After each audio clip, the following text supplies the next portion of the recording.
I'm actually working on a new intro again to indicate yet a new direction of a sub-arc that we're clearly heading into. Eric is going to be late, so hopefully he'll be on soon.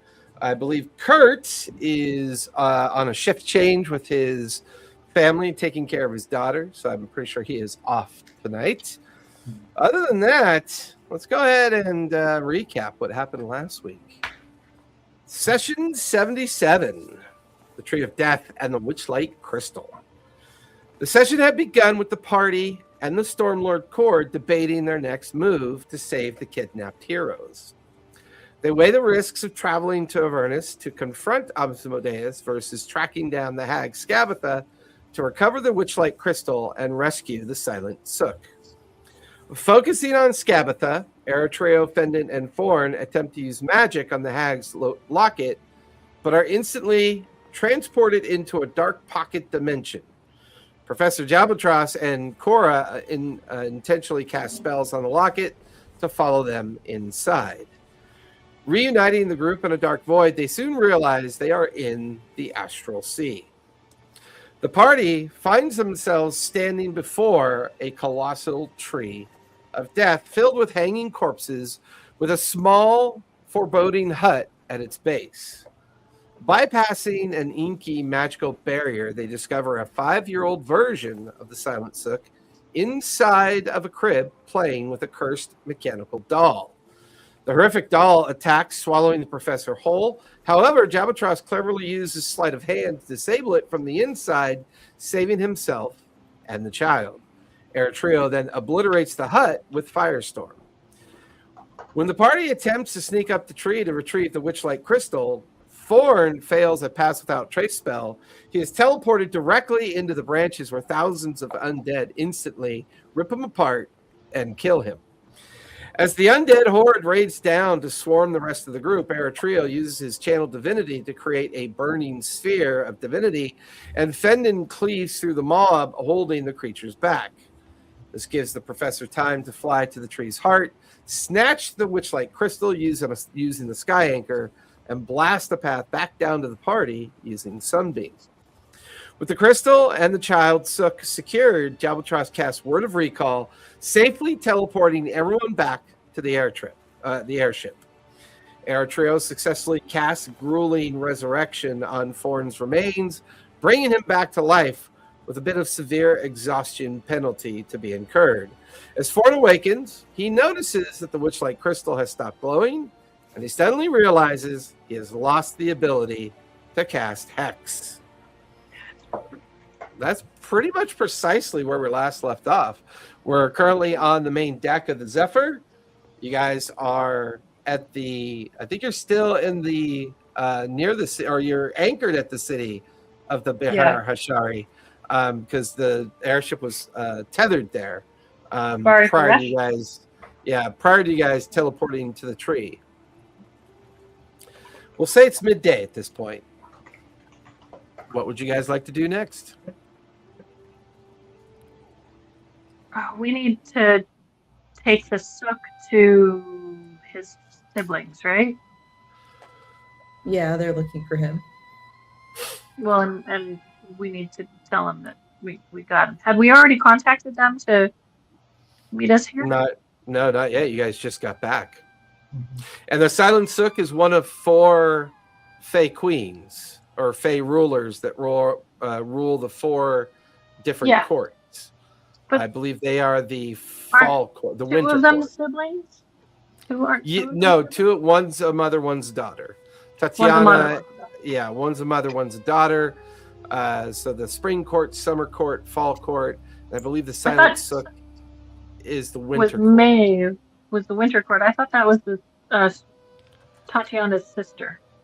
Let me see which one Silent Souk is. What was that, Alexa? I thought Souk was male. He is. Yes, the Souk is male, but the Unseelie court, it's Maeve. Yeah. Which one is he? Sorry, that Unseelie. Yeah, Unseelie. I thought Silent Souk was the Unseelie court. Yeah, I thought the Silent Or Souk well, was he's the the leader of the Unseelie, but he's also a member of one of the four courts. Let me pull up my notes so I can refresh our memory on that. I have the notes. I just don't have them in front of me, so it doesn't help. He is the Winter. Winter. Yeah, he Silent Souk, while looking male to all of you in his child form, is actually female. That's what I thought. Yeah, he's actually female. He's the queen of air and darkness, known as the ruler of the Winter Court. He is sister to Tatiana, the summer queen of the Seelie Court. Ha! My brain, yeah. I have knowledge. I remembered without my notes. I'm proud of me. I'm stupefied. I know. I'm proud of me. Well, do we think the rest of the court is still back in the, where we just saw all of them? Well, it's been a while because it took an hour to res Forn. Will you message them? Treya? Yeah. Maybe they can meet us here. Yeah. I'll try to message them. Yeah. All right, I rolled a Oh, 7. I want to know. I want to know how you're saying that.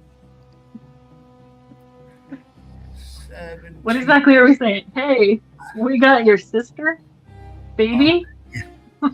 Yeah, so I should message Tatiana, right? Yeah, Yeah. I think so. Right. Yeah. Which was Tatiana Strongjaw. Yes, Tatiana was Strongjaw. Where and what was the? Because it was within the.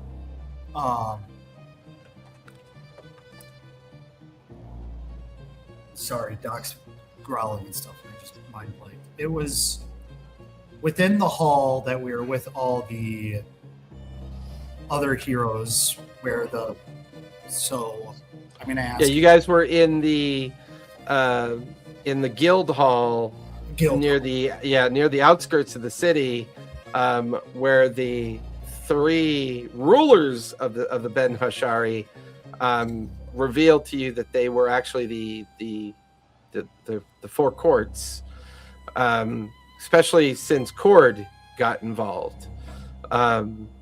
Then it was discussed as to whether or not to try to gain access to Avernus or stop Skabatha from whatever she was doing with the Witchlight Crystal.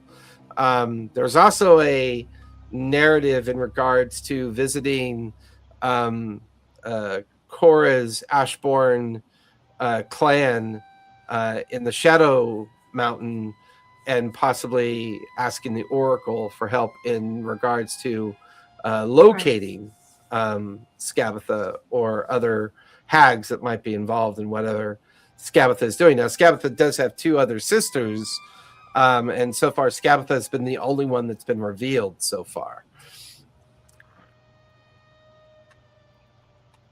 Okay, so I'm gonna say, Tatiana, are you still at the guild hall? We have someone. We have your sister. Your sister.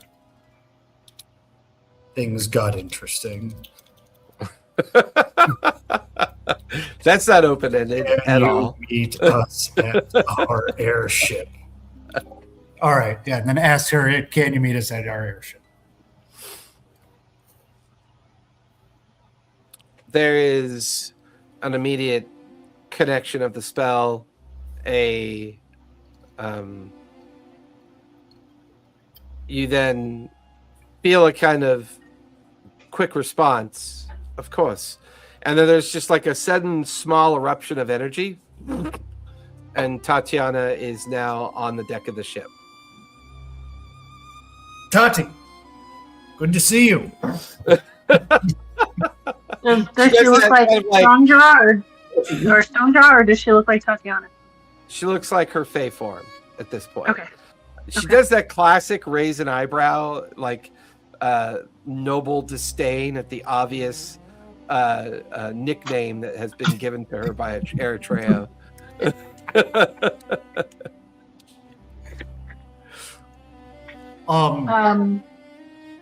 Which one of us is holding the baby? I think I'm holding the baby. Well, it's not really a Father. baby. It's a 5-year-old. Father, I called Sebastian a baby too. Sorry. The 5-year-old. 5-year-old. At 5, I was making my own mac and cheese. That's why my generation's so fucked up. Yeah, among other things. So, I think I was drinking out of the hose too. I still drink out of the hose. I love it. Hose water is the I know. best water. Most water is the best one. I feel like Fenton would have that in common with me. I grew up on a farm, so yeah, I know hose water very well. Oh, I don't know about hose water coming from a farm. We'll have to Oh, discuss yeah. that later. Even better. I mean, water is still got technology assertions around my water. I would imagine there was just a giant muddy hole that your water drained from. So, living on a farm and all. I think we're hooked up to the city. I think we're all right. Yeah, we had pipes. I don't know why you didn't think we had pipes. Tatiana looks over at the 5-year-old Silent Souk. She's got a bit of a surprised look on her face as if confused and uncertain. She unleashes a small dispel across the form of the Silent Souk, and then immediately casts Identify on the Silent Souk. She has been true polymorphed into this form. She cannot take possession of her court as long as she's in this form. This must be Skabatha's doing. Where's the crystal? Did you retrieve the crystal as well? Yeah, I believe. Did Forn It's here have on the it? deck. Like, in It's his here hand? on I the think Forn It's lying on the deck. Forn didn't have it. Forn came back in But pieces. it's not glowing anymore. Tabitha leans down, picks up the crystal, feels the heft of it. The crystal is not attached to anything anymore. It must be returned to Prisnir. Prisnir cannot be gotten to. This is... I'm not sure what we can do with this. All I know is that we cannot allow Skabatha and her sisters to retrieve it.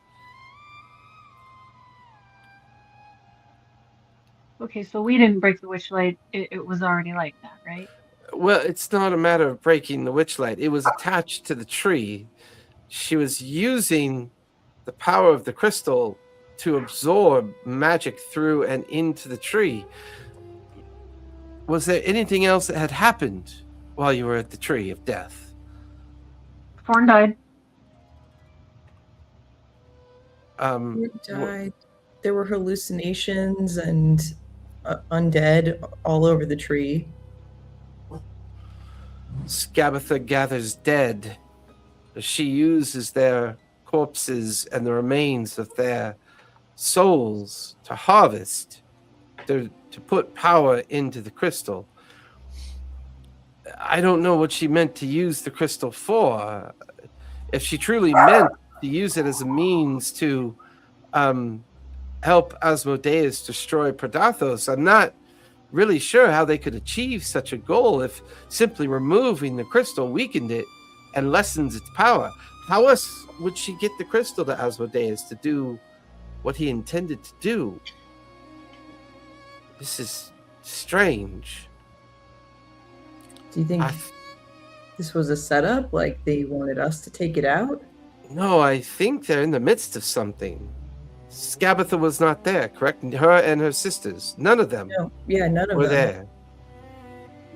The real question is, where did they go? If they're with Asmodeus, they would be separated from the power of the Witchlight and their tree. A gamble for them to take. I don't understand this gamble and what it means. But they do not have the Witchlight anymore. To keep it from them weakens them. Makes it so that they cannot accomplish whatever goal or task they're attempting to do. As far as keeping it from them, we can keep it here safely, hidden in the Ben Hashari, and keep them from finding it. We can use our magic to hide it. We, however, have a new problem. If they do ever figure out where it is, we need to gather allies that can help us protect it. Call in favors, I think. There are a handful of people I can reach out to that owe us some favors, but I think for now we have an advantage here. They've been weakened. They can no longer finish whatever plan they had put together. But I don't understand where they've gone to leave the tree undefended, to leave the power of the Witchlight there, connected. Unless, of course, when you arrived, they were in the actual midst of doing something with that power. They will sense the power broken, whatever has failed, and they will begin to look for the Witchlight Crystal to restore it, put that tree back into whatever semblance of gathering power yet again. So we need to hide this fast then. Do you have a place that you could go that they couldn't see? Well, that creates a predicament. We cannot put it in a magical place to hide it. We cannot put it in a bag of holding. We cannot put it in a portable hole. To do so would actually expose it to Fey magic and make it easier for them to find. We need to figure out a better way of hiding it. I do have some magics to prevent them from scrying on it or doing locate object on it, but it's only a matter of time before they figure out a way of locating it. As long as it remains on the prime material plane, it is both safe and subject to whatever they might use to find it. We cannot hide it in the Fae. I fear we need to find a place to hide it that they are untethered, unable to connect to. What if we put it in like a steel box with enchantments on it, and then they can't scry on what's around it because they can't see because it's just in a dark box? Would that work? No. It might. I know magic has detriments and determinations. Locating object, scrying on objects, and other magics to attempt to find it.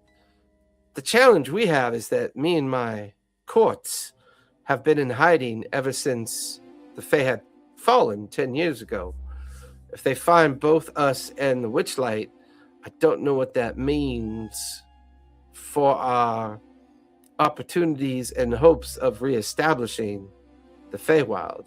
Once the Feywild is restored and our 4 courts are restored to power, we'll have what we need to take on the 3 sisters and put Prisoner back in to control, put the Witchlight Crystal back where it belongs, and keep the Feywild protected from those that would destroy it. Again. I don't know if this is crazy, and I'm not sure how we get back there, but there was that Githyanki ship in that void that we dealt with. Githyanki, it seemed like it hadn't been touched in quite some time. They are travelers of the Astral Sea. And you say you were in a void when you were in and amongst the ship? Yes. They are astral travelers. You could have been in a portion of the Astral Sea that was being contained within their ship. Githyanki magic can be both metaphysical and quite powerful at the same time.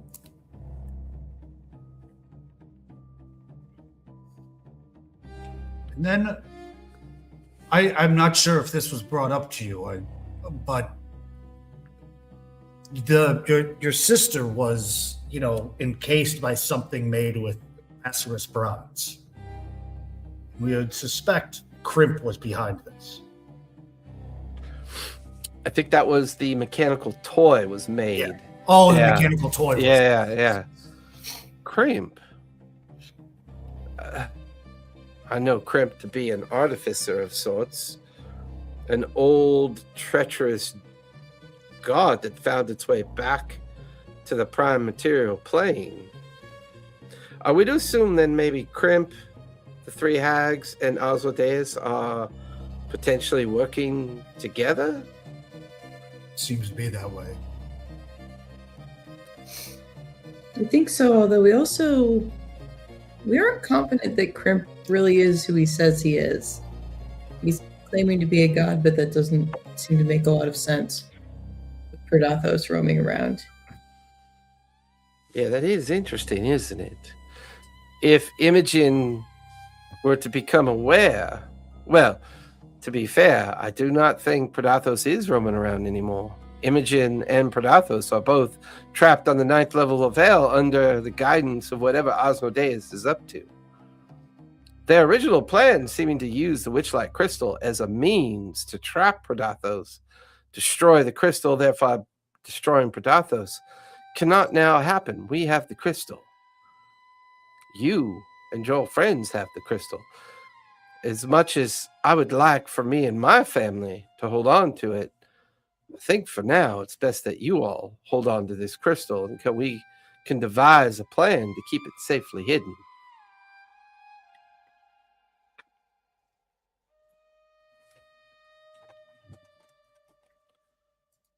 Yeah, I would trust that, and honestly, it's not like we're not being hunted as is. So,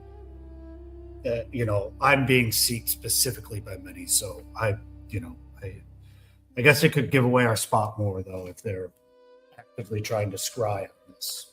Do any of you have magical means or other means at your hand to help hide this thing? I put it in my backpack. I don't think that's a magical means. Say magical or other. That's one way of dealing with it, yes. I don't have a spell that would allow me to conceal something from view. We all have rings that prevent some scry effects or detect thoughts. There is one other possibility. We have never approached it here in the city. Uncertain as to what to do with it, we felt leaving it alone was better. The Cobalt Soul maintained a artifact reliquary vault here. It was abandoned after the Feywild was destroyed, as they felt pulling their resources away from the outer limits of their abilities and responsibilities, and left the vault quite abandoned. The overall lack of, people in charge of this place that turned it into a haven for criminals is the main reason why we, put our own spin on running this place. We felt that no one would ever interfere with the Ben Hashari if, of course, they thought it was pirates and gangsters that ran it. But there's a possibility, if you feel up to it, investigating the vault, see if it can be used for its original purpose, and perhaps we could use the vault to store the crystal there until we can figure out how to deal with the three witches, and more importantly, deal with Asmodeus. Did the vault have special protections that would prevent people from seeing what's inside? Unfortunately, it has many protections. It has both challenges for entering it physically, anything, and that's the other problem. You cannot psychically, through either divination or psychic ability, either through magic, object, or item, see into their reliquary vaults.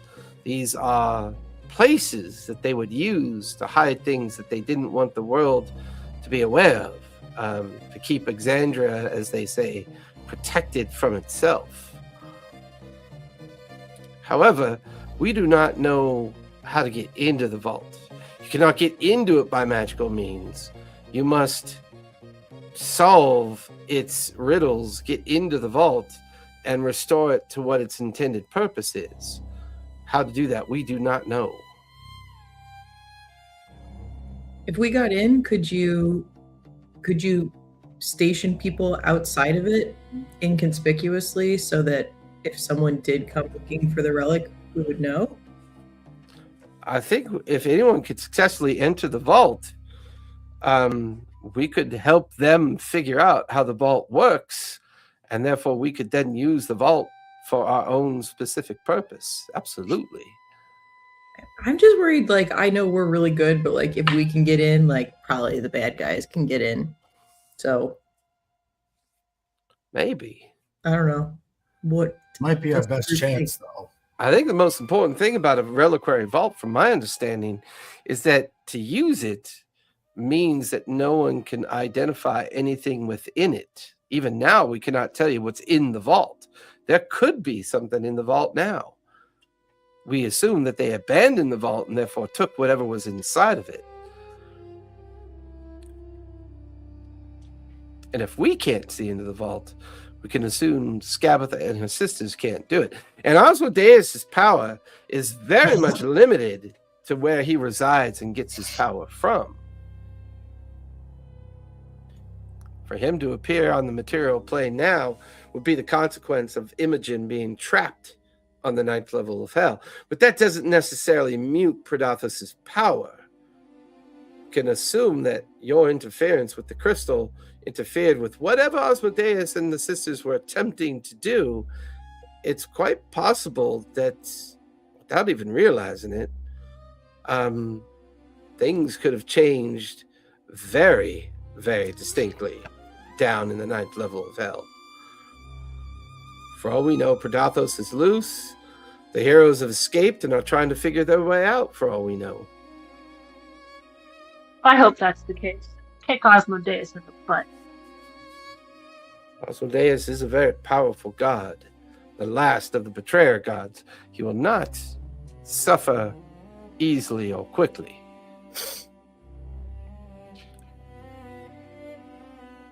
I'm done to look for this vault. Yeah. Can you help us guide? Can you help guide us there? Yeah, it won't be hard to find. It's at the base of the teleportation tower that we use. Easy. We think that was the whole point of the tower, that the tower afforded teleportation in and out of the city. The vault is where the Cobalt Souls reliquary headquarters was here for this region of Marquet. Our circumstance of not having a home and finding a city that was isolated and easy for us to use for our own purposes was the only reason we reside here. Taking on the aura and understanding of the Kubat Hosez, well, allowed us to pretend to be the criminal, but being the better of the worst of the criminals. That was until those that we did partner with in Drusar unfortunately fell to the hands of Crimp, we believe. Ultimately turned out to be those changelings, I think. Although I think Crimp is still involved deeper than we know.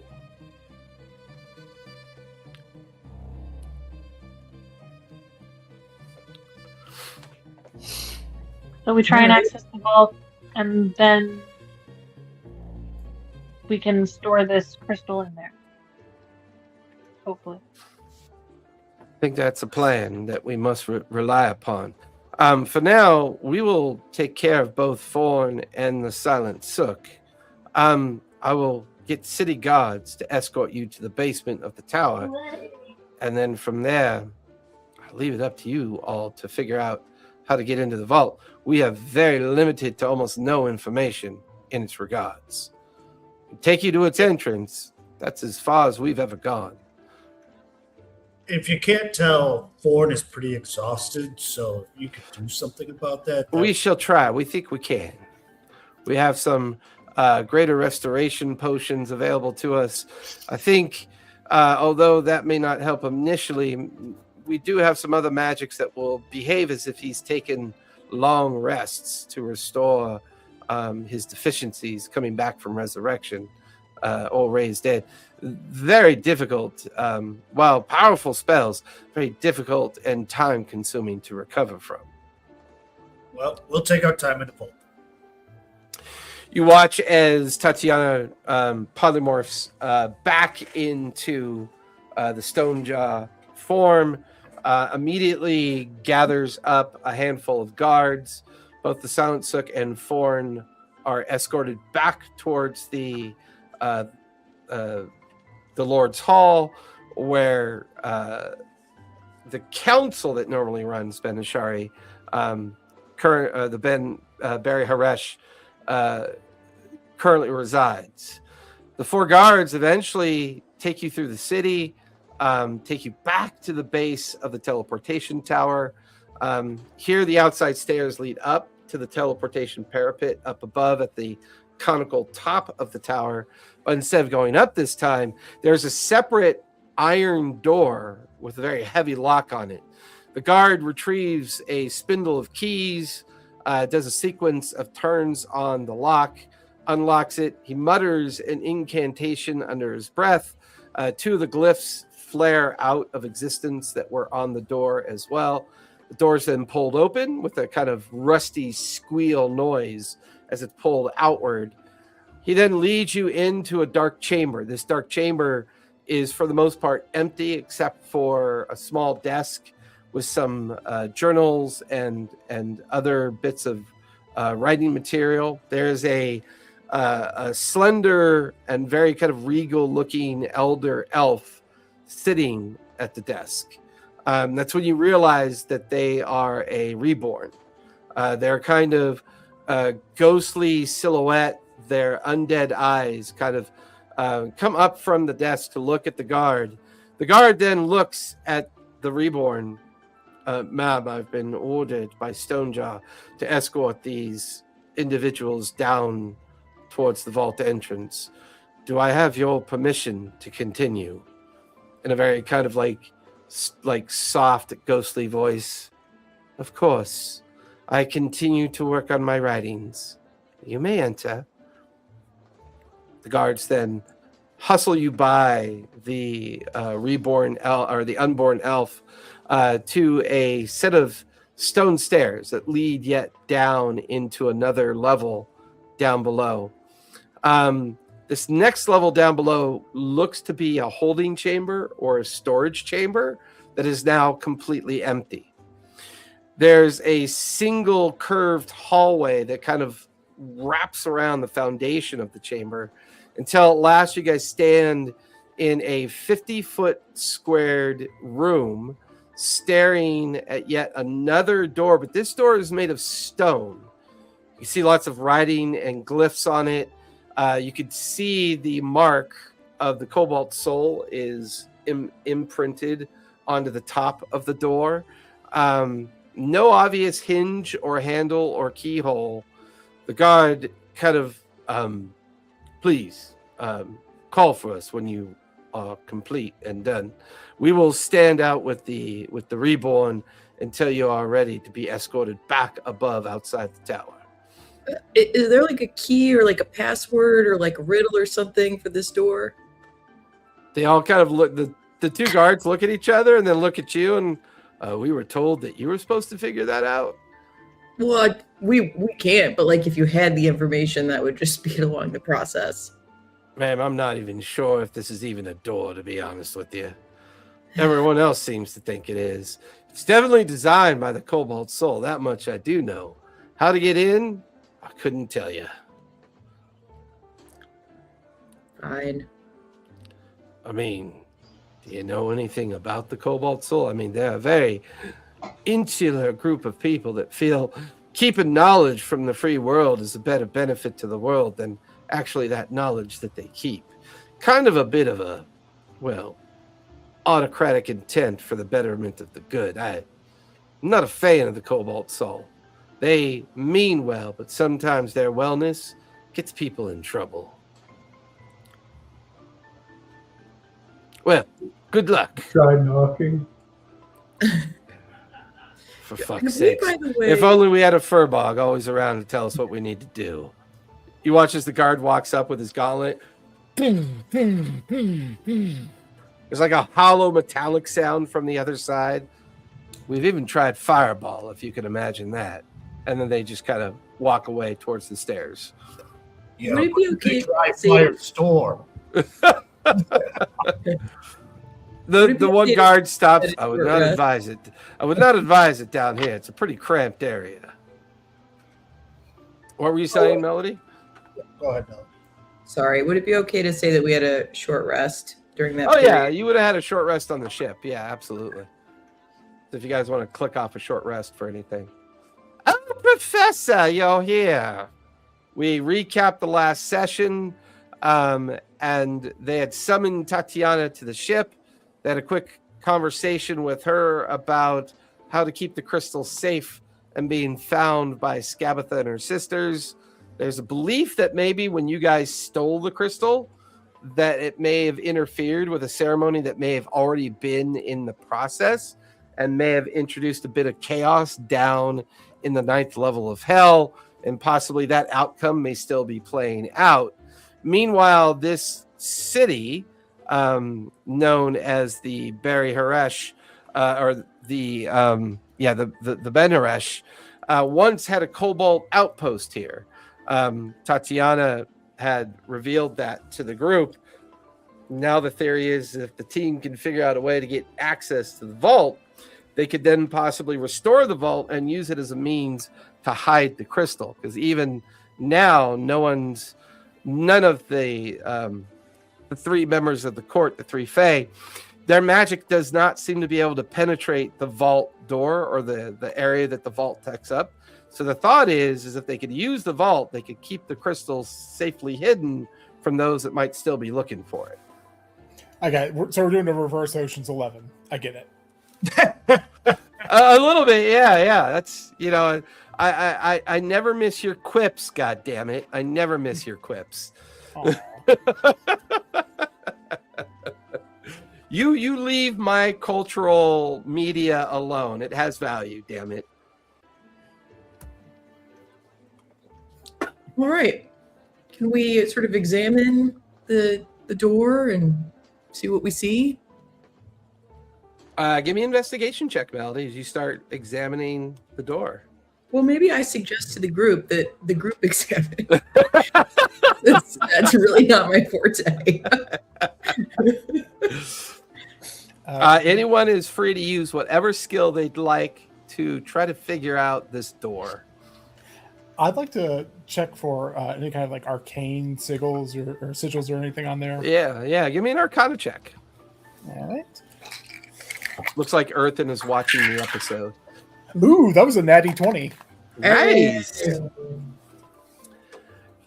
It is the complete absence of arcane symbols that has you a little stumped.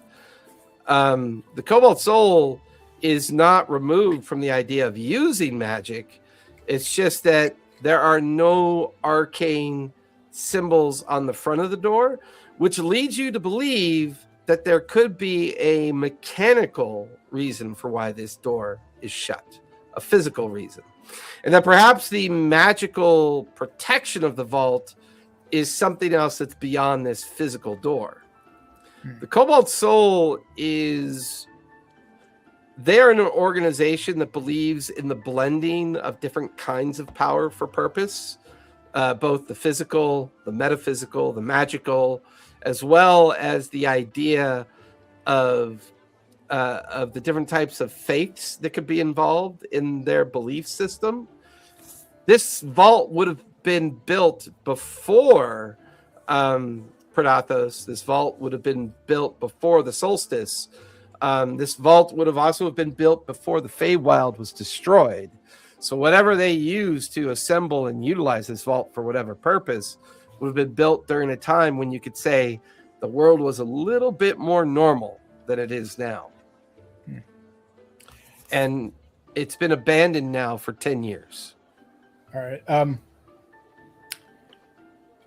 Just to recap, because I wasn't here for it, is there anything? I know it's got some kind of fancy lock. It's got no lock, magical shit. no handle. There's no lock on the door, no handle, and Not no even handle. sure it's a door. Okay. Can I roll a sleight of hand? See if I can notice anything, or has someone already done that? Nope, not yet. Give me a sleight of hand as you start feeling at the edges, the curvature. There are letters engraved on the door, but they are not arcane in nature. All right. They Do are they say simple. speak, friend, and enter? Well, they're not even like complete words. They're randomized letters placed on the front of the door, and they've been they're kind of like raised letters. Like the door was carved inward so that the letters could then be raised upon the surface of the door. All right. So That the was letters- sleight of hand. What'd you get for sleight of hand?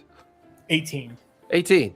That's high enough to let you know that those raised letters have thin grooves along them, almost as if they recess into the interior of the stone. All right. This feels like there might be a pattern involved in these Could you have stone to letters. Yeah. What well, alphabet are the letters in? It would be considered common. Okay. Common. Could you read off the letters we see? Yeah, so as you guys begin to organize the letters that you can see the letter T is the first one, top left. Next to it, the letter P in the middle, and to its right, the letter K. Oh, come I on. swear to God, that Really? was not. PTK. Yeah, Really? yeah. When I assembled this puzzle and it did that, I was like, that has got to be the most tropey bullshit that All I've right, ever so to done. open the door, we all have to cast Feign Death. Oh, that would have been fucking clever. I should have done that. The second line says DND. Nah, I should have definitely done that. So the first line says TPK, left, middle, right. The second line says ORT, from left, middle, right. And then the third line says LQR, left, middle, right.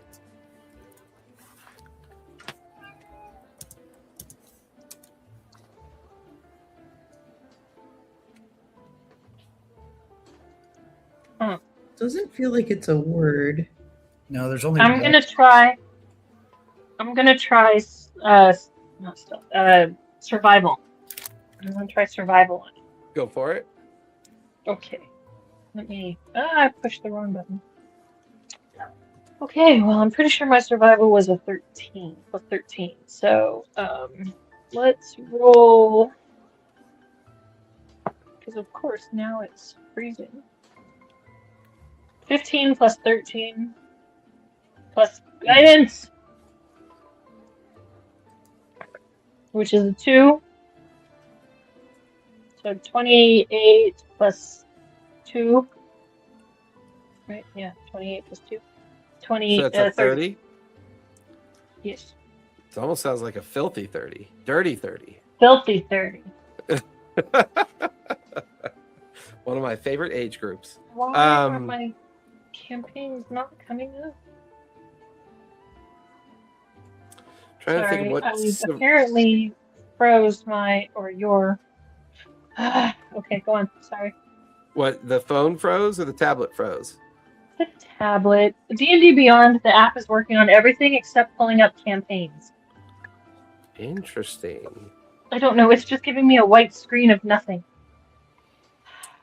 Okay, so survival is. Right. Did you try unplugging and plugging the tablet back in? Try Control Alt Delete.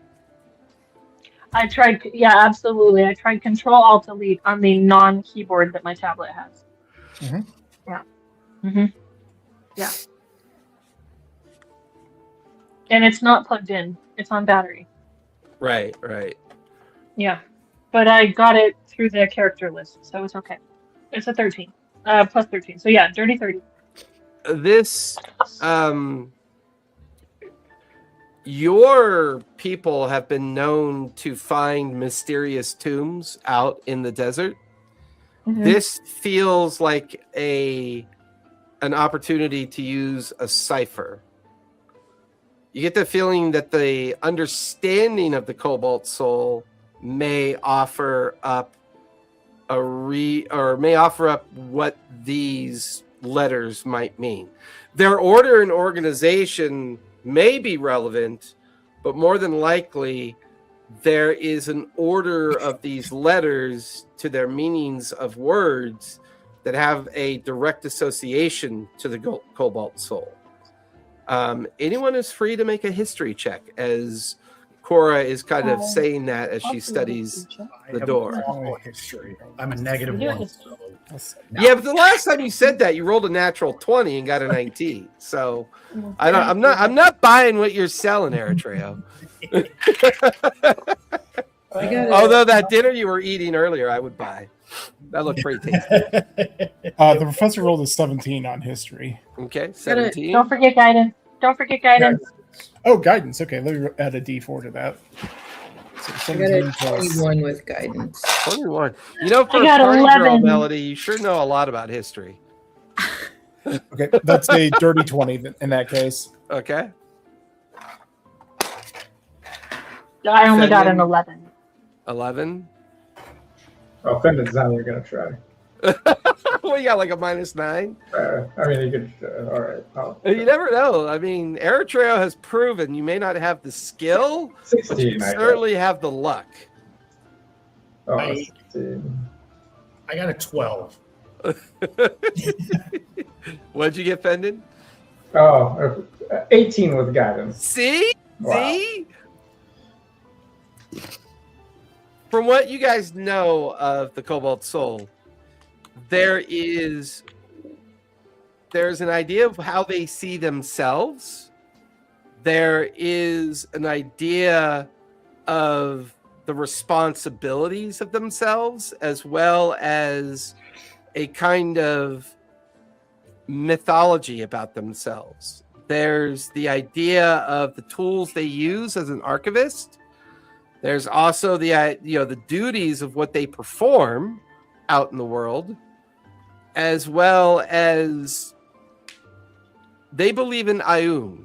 The Cobalt Soul always, well, and this vault would have been built when Ioun was still within the confines of the Celestial Gate and had not hidden herself amongst the material plane and the wanderers of avatars, as prior to Predathos forcing the hand of the divine.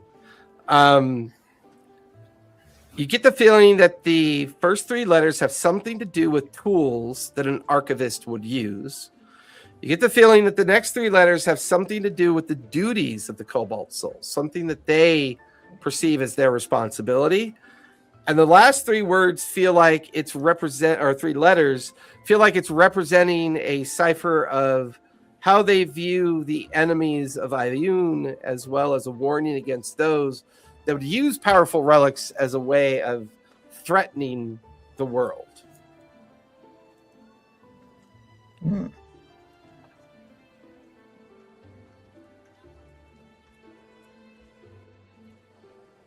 So do we get the vibe that these are like each a 3-letter word?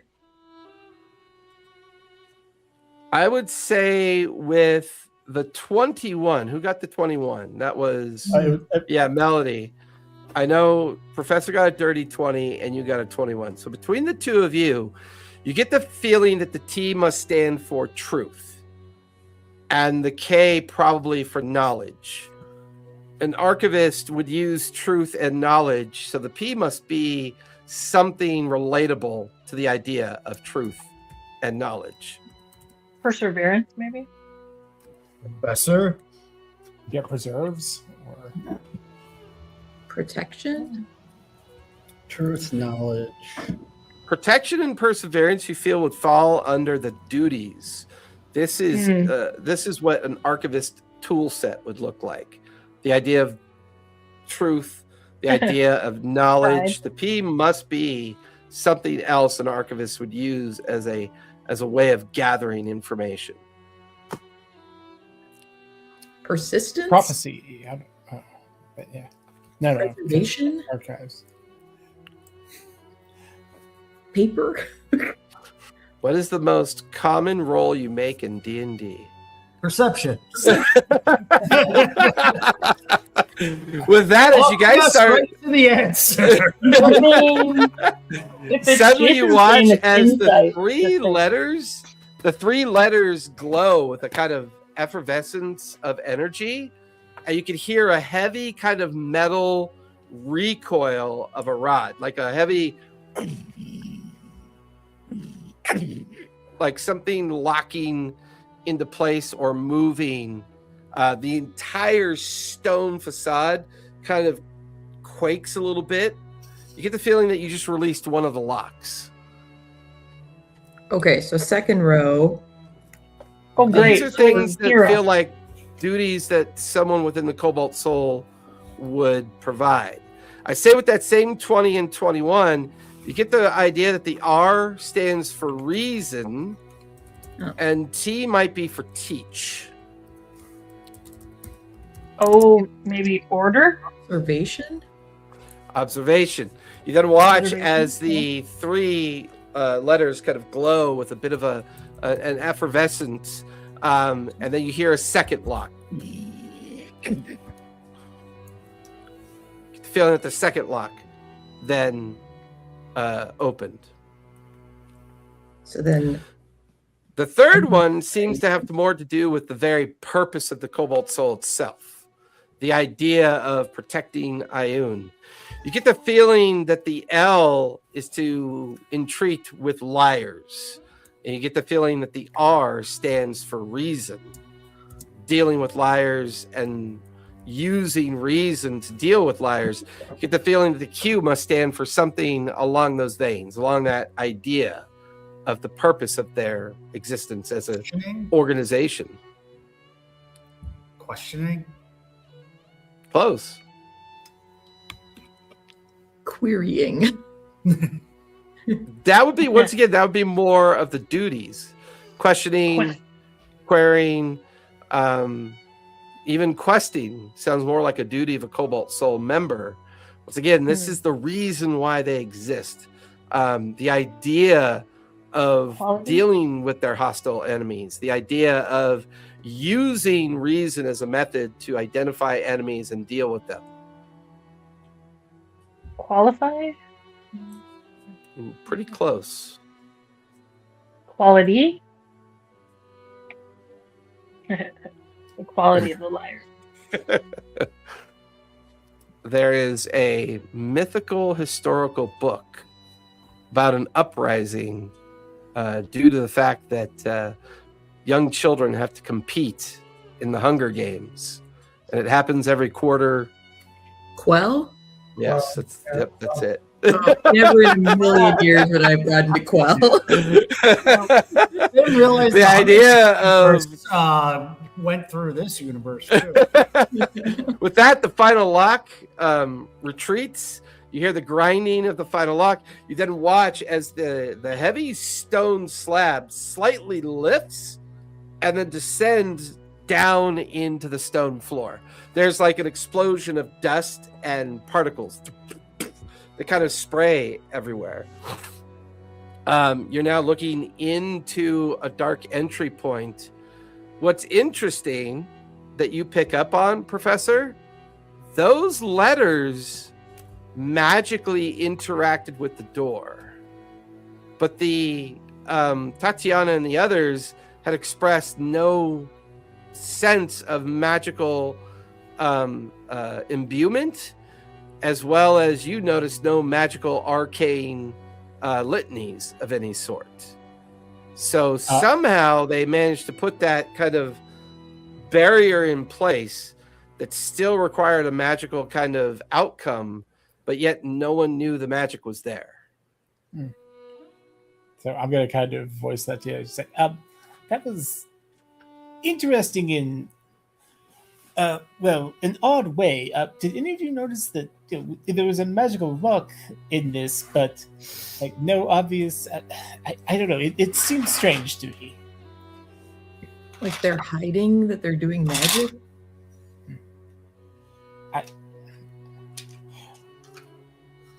Or just existing. I don't know. I know very little about this organization, to be frank.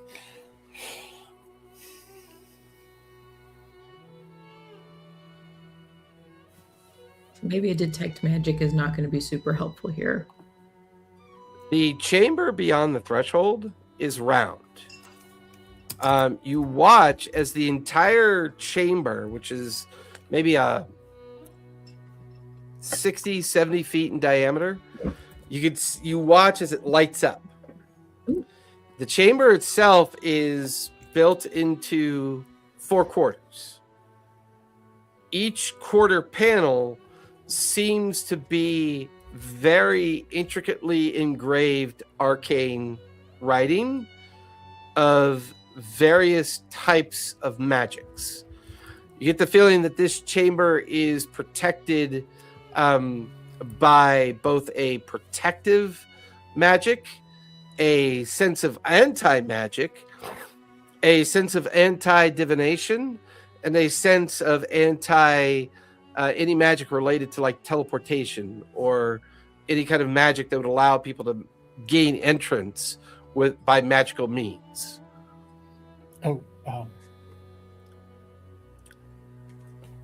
Is there like a door or like an obvious direction we're trying to go?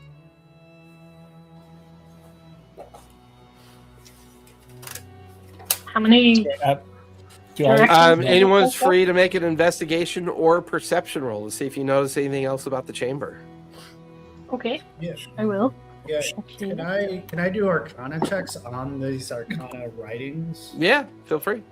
I'm gonna do perception. 22. Okay. 27 for perception. Nice. Ooh.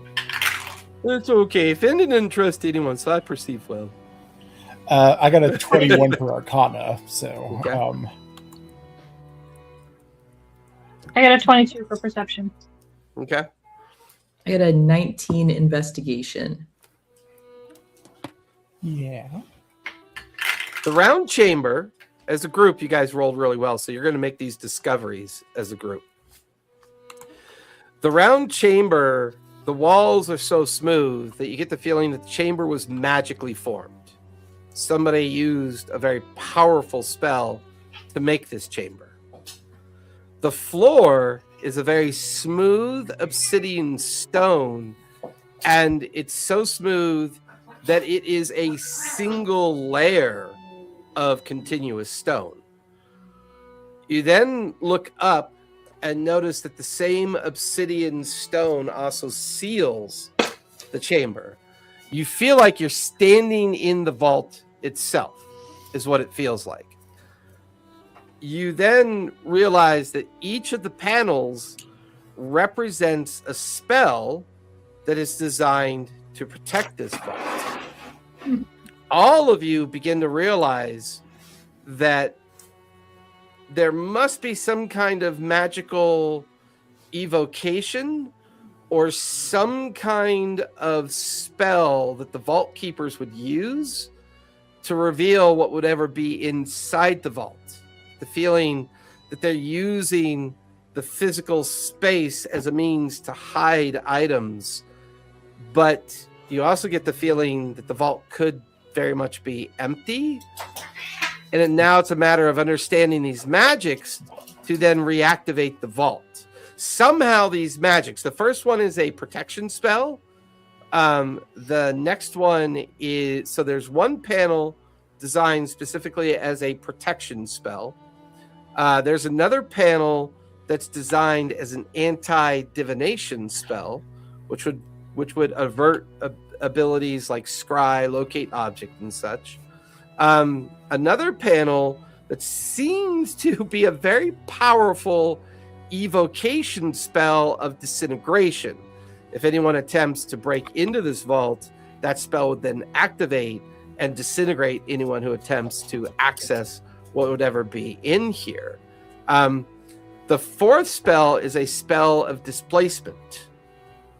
Almost as if activating these panels, therefore, activates the vault. It displaces the item, protects the item, hides the item, and then destroys anyone who tries to take the item. So you guys get the distinct feeling you're standing inside the empty vault currently. And none of the 4 panels are active, with one exception.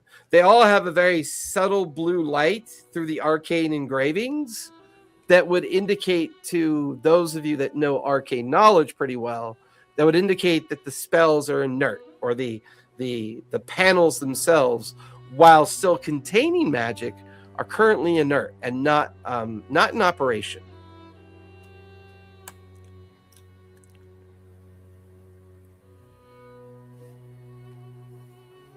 So that probably means that the vault is empty. That's what it feels like, yeah. Okay, so do we want to try putting something in that we don't care about, and then trying to remove it before we try and put something in that we care about? I mean, how do you want to do that, considering one of these things will disintegrate us? Yeah, but it sounded like the disintegration is for if somebody else tries to bring it back, right? Yeah, but that's, I don't understand how we test it. I don't know. I'll take a ball bearing out and I'll stick it on the ground and I'll see if it goes anywhere. Take out a small round ball bearing. You set it on the ground. And I step away from it. Yeah, the one thing you notice, it doesn't move at all. The surface of the floor is perfectly level. Very level, okay. Doesn't move. You set it down. It doesn't. No subtlety to it. No slight movement to it. It simply sits there perfectly still on the ground. Abracadabra, hocus pocus, alakazam. Okay, so do you think the doors, like there's doors in the walls, maybe? Maybe? There's no physical door that you can see currently. I'm gonna try and cut the wall. Everything is pretty much perfectly smooth. The room's been magically created for what feels like the purpose of that smooth intent. Somebody would have to have a very solid understanding of arcane magic to write these 4 panels of spells. So these are probably old as well. But the fact that they're still technically capable of functioning, but yet are currently inert, tells you that they simply abandoned this vault. Get the feeling that reactivating these panels feels like the right thing to do to get the vault functional again. But the bearing doesn't trigger anything. Eritreo, that is a very nice lamp. I love when he got up and walked by, his camera went OST down onto his lamp. I love lamp. I love lamp. That's what the camera's saying. I love lamp. Okay, so do you think we touch the panels to reactivate the spells? Maybe. There he is. Maybe let's touch the one that doesn't disintegrate first.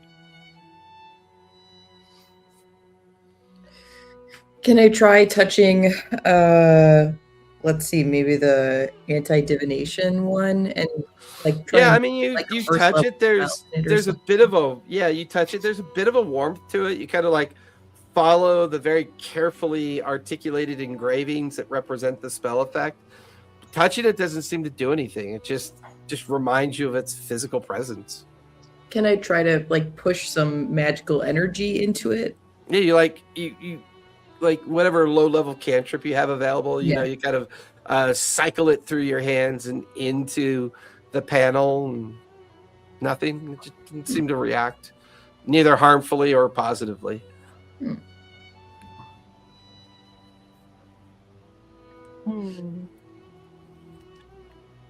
Is there a light switch around? Something similar?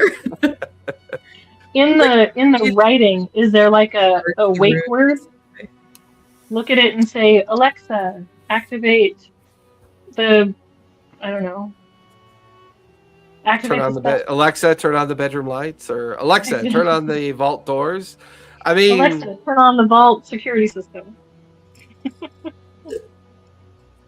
what's everybody's passive insight? We'll see if anyone gets a clue. 11. 18. So Cora and Eritreo have 18. Mine's 19. Or 19. Fendon? 11. 11. Fendon doesn't care. Melody? 17. 17. Still pretty good. Professor? What? I'm sorry, I didn't catch what we're rolling here. No, passive insight. Oh, passive insight. I was gonna say like what? Huh? Passive insight is 9. I would say Melody, Eritreo, and Cora, this might be a little bit simpler than you think. You get the feeling that whatever object you wish to store here would trigger these panels. I'll take the witchlight out of the backpack, and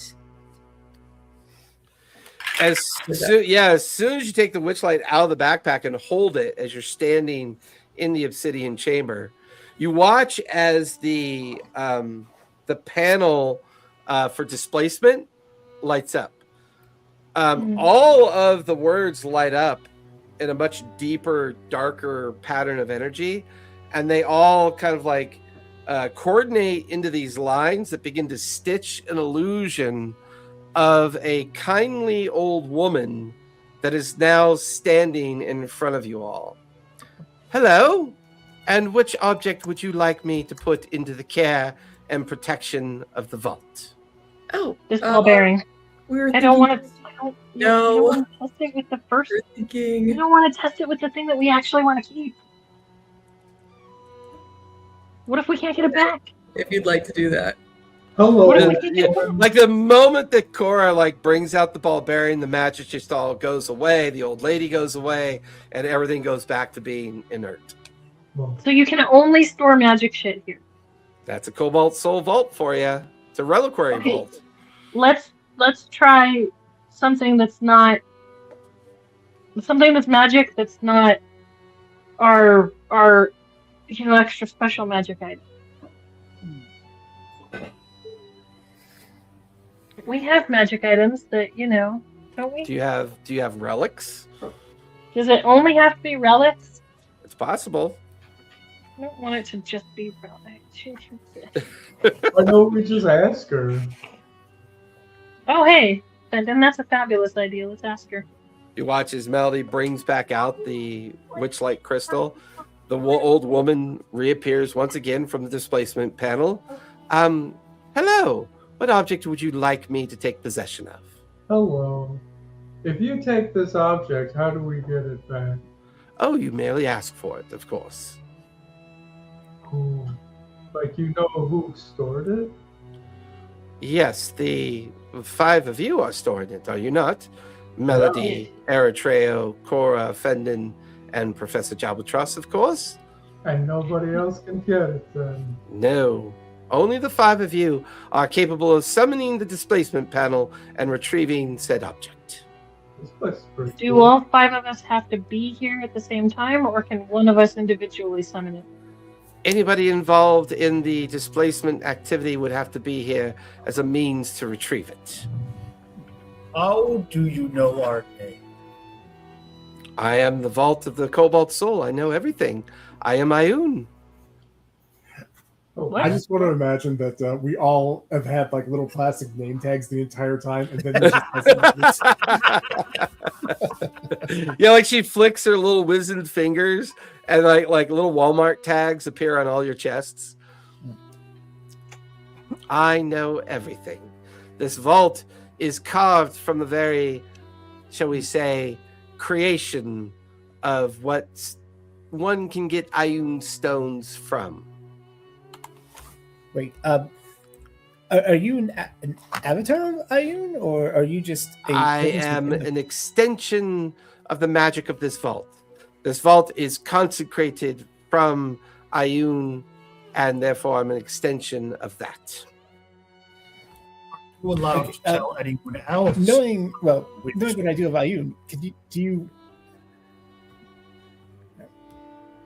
Do I from what? what I know of Ioun, then do you recognize what the objects we're storing are? Can you tell anything about them, or is it just opaque to you?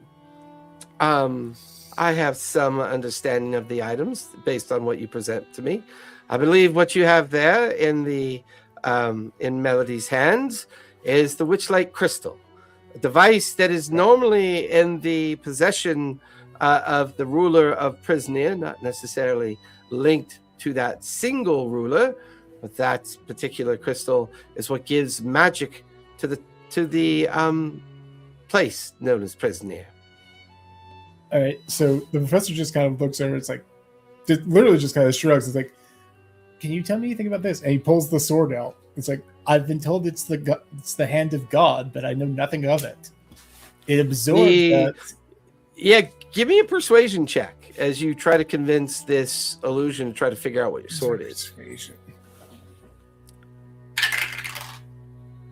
What was it? That is a dirty 20.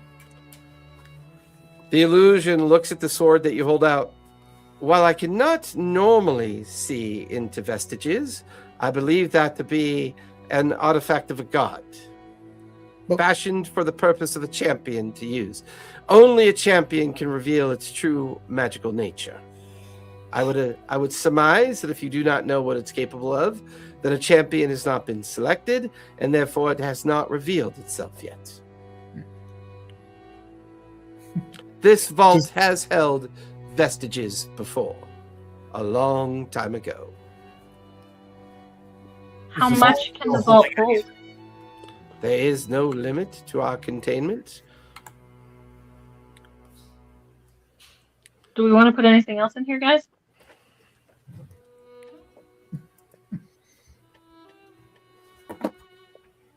I can't think of anything we've. There's nothing else that we don't want anyone to get a hold of? We used to have that like Hearthstone thing, but I think that's on that. I think that got borked. Yeah, we shoved that into a ship. Think of. Okay. And I suppose let's...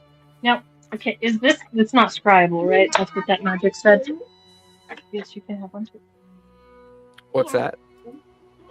Oh, I was saying it can't be scribed upon, it can't be... They can't tell that it's in here. Correct. So it should be... That's what the one panel of anti-divination means, that no divination spells will work with inside the vault. Okay. Well, guys, I guess let's stick it in here and hope for the best. One second. I want to check something real fast because I haven't. Better than us carrying it around. I agree. I'm just curious about something. The answer is 42. The answer is always. That sounds right. Yeah, I buy it. All right. I don't have. Does anybody have the spell Alarm? Just because it seems like that thing where if someone does manage to. How long does that last? I thought it was until it's triggered. Yeah, it is until it's triggered. Yeah. Let me see. Is that one I have? There were some people posted Yeah, out I have alarm. for this, though, right? That we walked past. I have alarm. But she's got one. Yeah. Okay, because I was gonna say. It says 8 hours. In it. Yeah. Okay, never mind. It's only 8 hours, so it doesn't matter. I thought it was okay. Never mind. Yeah, I think they redid it. Alarm in 5.5e now is equivalent to a long rest. So whenever you cast alarm, it matches the amount of time of a long rest. Okay. Okay. What I would like to do on the way out, I get the feeling we might need to come back here with a quickness. So once we're finished up, I want to kind of go right outside the vault. Is there like a common area that's not warded, or is it all kind of, the entrance to the basement area would be the only place that. Are you thinking of doing Word of Recall? Yes, I was thinking of a Word of Recall point. There's some old statues that sit right outside the entrance to the basement. That would be the only place that you'd be able to craft that spell. Okay. I would once we're done here, I'm going to head out there and I'll set a Word of Recall point. Question is, are you guys handing over the Witchlight Crystal? The way he puts that, it makes me want to say no. But you think that about everything, so that's not really fair. I think that we are handing it over. Okay. Charlie says yes, but Charlie is also a criminal, so I mean he might be playing the stakes. So yeah. Hello, Charlie. Nice tuxedo, Charlie. Well, I mean, he did hear that we were trying to do a reverse Ocean's 11, so text. You guys watch as Melody places the crystal into the illusionary arms of the old lady. It hovers there within her arms. As she pulls it into her ghostly form, her illusionary form, she just smiles and then steps and disappears back into the wall with the object. So both her... Insight check on that smile. I totally insight check on that smile. I don't trust her. Insight check. You can insight check her smile, I guess. I don't know what to tell you. She smiled. I want you to tell me whether or not it was like crafty or okay. I got a dirty 30. I mean, she seemed genuine and sincere, but I mean, it's hard to read illusions. Sometimes illusions are simply projections of a magic. You get the feeling that she is nothing more than the projection of the magic of displacement. So that magic is what displaces it into the obsidian chamber. With that, you begin to watch as all the other magics are now coming into fruition.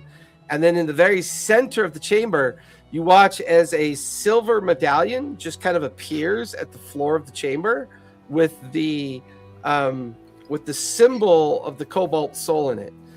You get the feeling that this would then be used to re-enter the chamber, therefore avoiding what might be the randomization of the riddle on the door. Oh, okay. I mean, Melody, you want to hold that? Oh, sure, I can pick it up. Didn't they say that... You're the one that handed it to her? Yeah, sure. Say that again, Prof. Is it only one? Because it's a the Guardian... single silver medallion. Yep. Okay.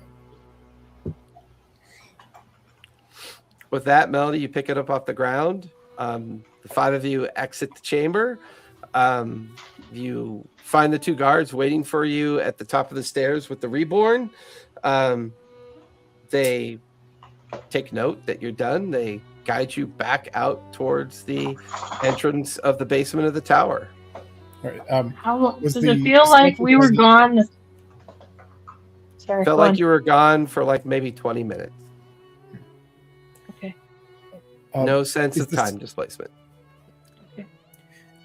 Is the statue that I need to set my word of recall on, is it up the stairs or is it on that level? It is up the stairs at the entrance of the basement. Okay. Cool. Okay. So we'll do it when we get up there then. Okay.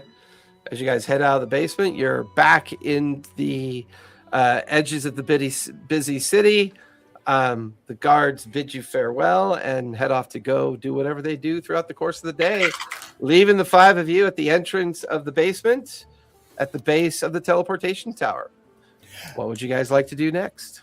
I rolled my spell casting for word of recall, and I rolled a nat 20, so it goes nice. off. Goes off, and your next one is successful. Your next one will be automatically successful, depending on what you choose to cast. Yeah, make a note of that. Mm-hmm. Well, there's stuff I want to do, but I'll do it back when we're there. We're a ship or something. God, sorry. This. it seems like the heroes of Exandria are still in hell. They are, as far as you know. So, is that our? What do we think? Is that our next step? Is trying to figure out how to help them get out, or do we want to wait and see if they get themselves out? Do we want to go to my oracle, my clan's oracle, and see if she can help us find Skabatha? Yeah, I mean, I guess it still would be helpful to know where Skabatha is if we wanted to kill her. Or I mean, go after Skabatha or go after Asmodeus. I don't think we care about Skabatha unless we think she's still doing something problematic. Well, I still want to kill her. For sure, it's still on the to-do list.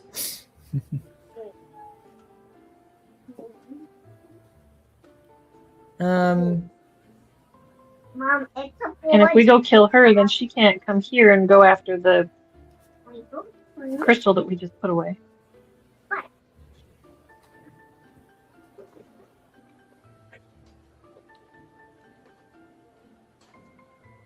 I'm just I trying don't to know think which is going to be priority. easier, going after a god or going after Skabatha. Well, it does seem like we've kind of solved the Skabatha problem for now, as far as we know. And the problem, so it seems like the problem now is that there, like, are a bunch of really helpful people stuck in hell. I mean, they're really helpful, self-sufficient heroes. They could potentially get themselves out of. Certainly Act. possible.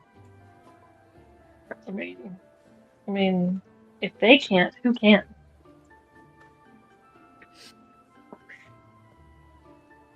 For all we know, they could be killing Asmodeus right now as we speak. What else do we have to do?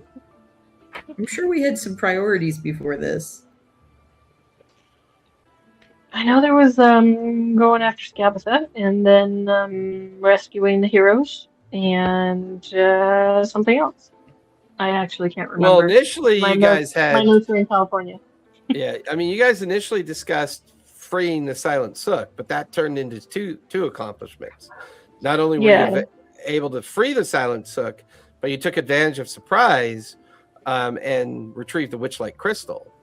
Now the Witchlight Crystal is protected and hidden away. Silent Souk has been returned to the other three Fae. I mean, you know where the heroes are, and then there was the discussion of going to Shadowstone Mountain to visit the Skyon Nalia, which is the oracle of Korra's people.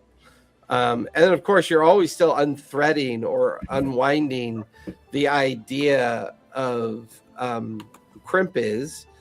And then, of course, the knowledge that you guys learned from the Stormlord in regards to Eritreo's celestial heritage and why he could be a good avatar for godlike forms. Mm-hmm.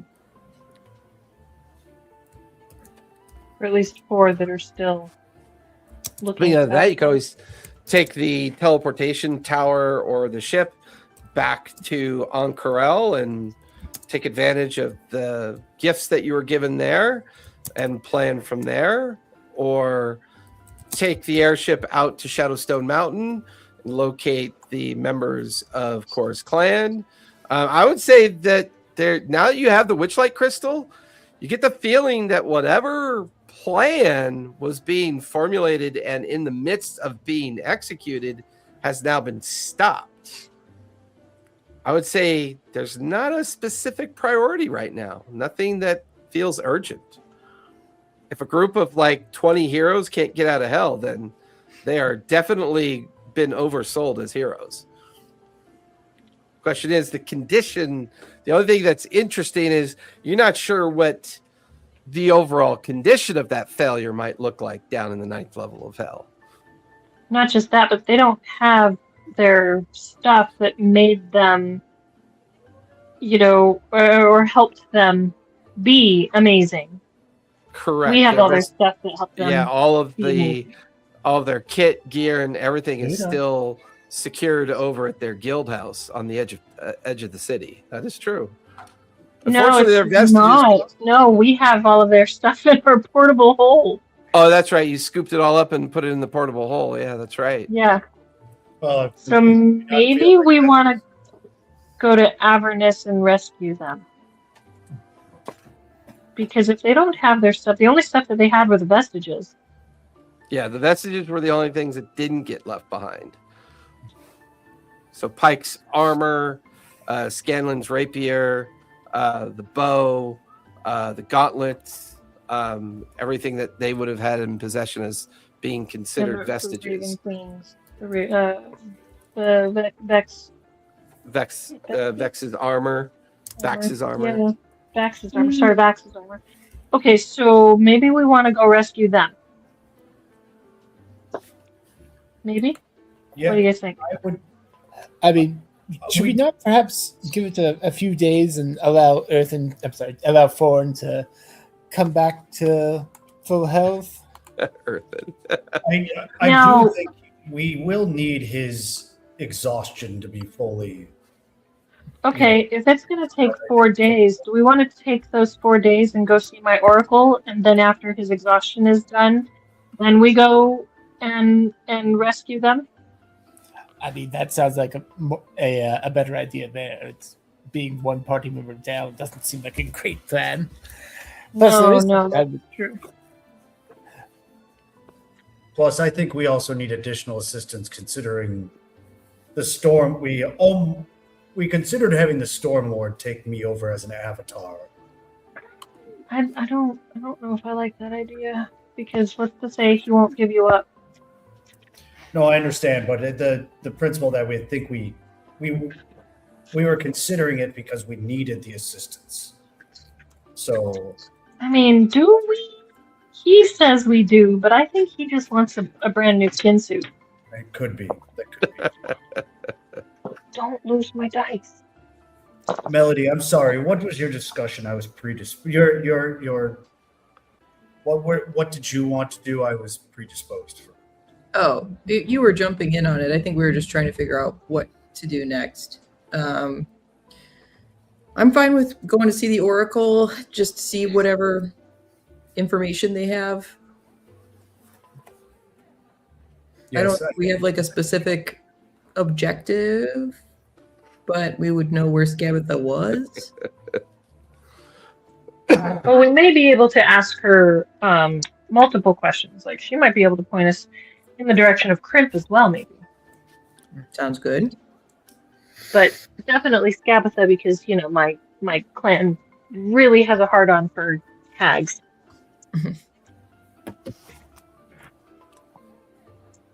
Yeah, I say we go to the Oracle. Do we leave Forn here, or do we bring him with? I don't like leaving him. Let the poor man rest. That's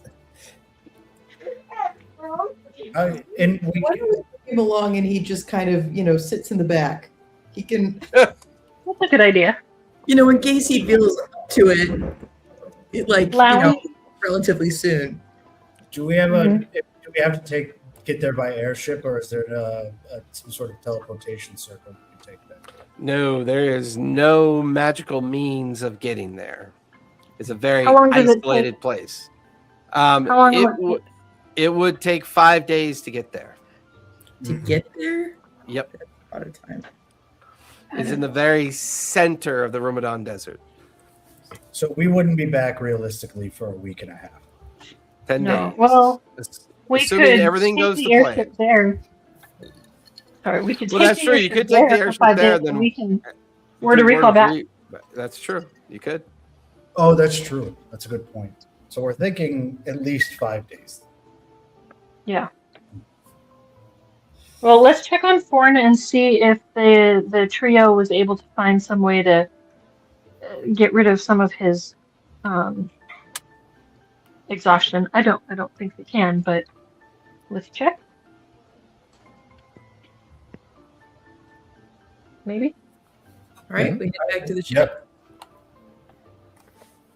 Okay, with that, you guys. They have Forn back at the At their house? at the Lord's chamber, where Stonejaw keeps court and all the activities that go on. So he would be there. So then, What's that? Everyone, give me perception checks as you journey through the city to get to the chamber structure. Mine's bad. Yeah, mine too. I got a 15. do we have I got a guys? 7. Right? Mine is 4. Oh, God. Did you roll a 1? It's guidance. Guidance. I got a 10.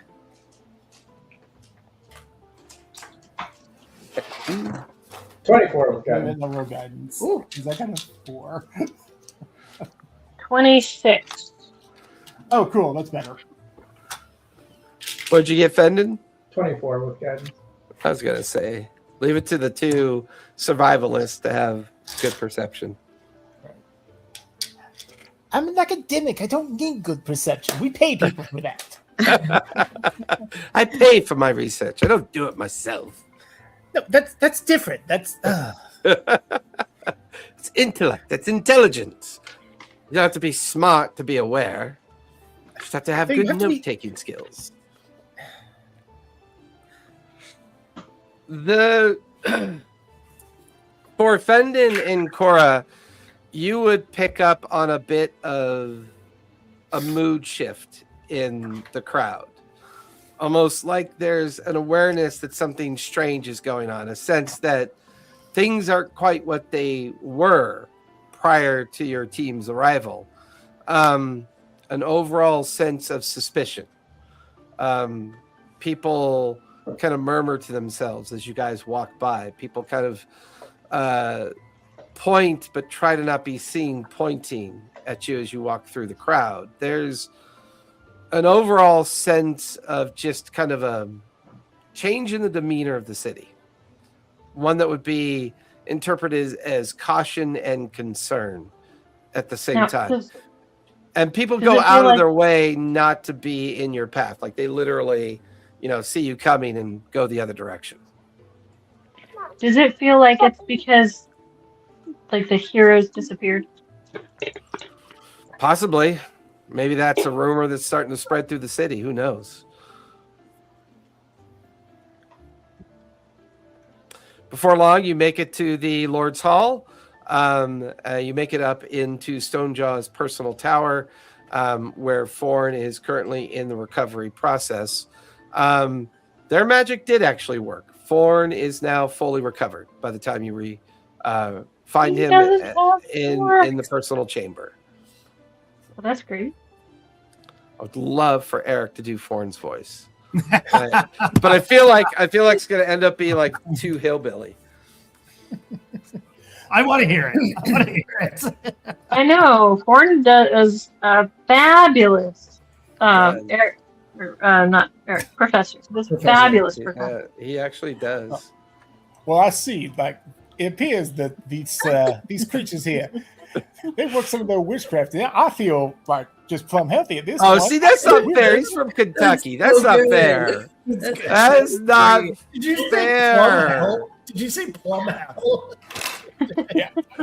Plumb healthy.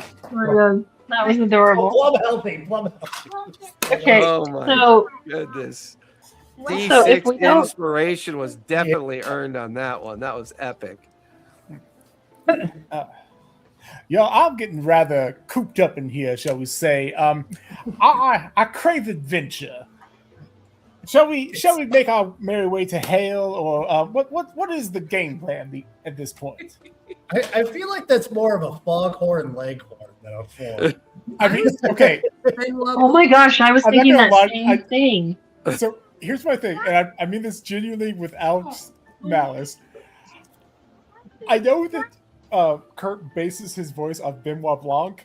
Right. I can't. right. Like, those are basically the same fucking thing in my head. Like, I They mean, are. In my head It too, is- I would agree with yeah. you. Yeah. it They is are. such a minute difference. It's like just go for Foghorn. Like, Absolutely right. I know. Well, I but do declare. Are hear you a it- chicken hawk? I do declare. hear I do it declare. we hear it out of your voice, and because you play several birds, we of course associate it with Foghorn Leghorn. Exactly. Yeah. There we go. There we go. Yeah. Yeah. One of my favorite All right. cartoons as a kid because it was the most confusing cartoon I think I ever watched as a kid, next to like Heckle and Jekyll and their obvious, racial overtones. But the freaking Foghorn Leghorn was just a weird cartoon, especially with his little nerdy buddy, the little chicken the that chicken was hawk always that keeps trying to kill him. no, the chicken hawk? yeah, where he thinks he's a chicken hawk, right? No, he is a chicken hawk, and he keeps trying to. But he's like a catch little he's child, Foghorn though, Leghorn. right? He's tiny. He's a child. Yeah. I always found that was a very misunderstood story. The young never eat the old. The old always eat the young.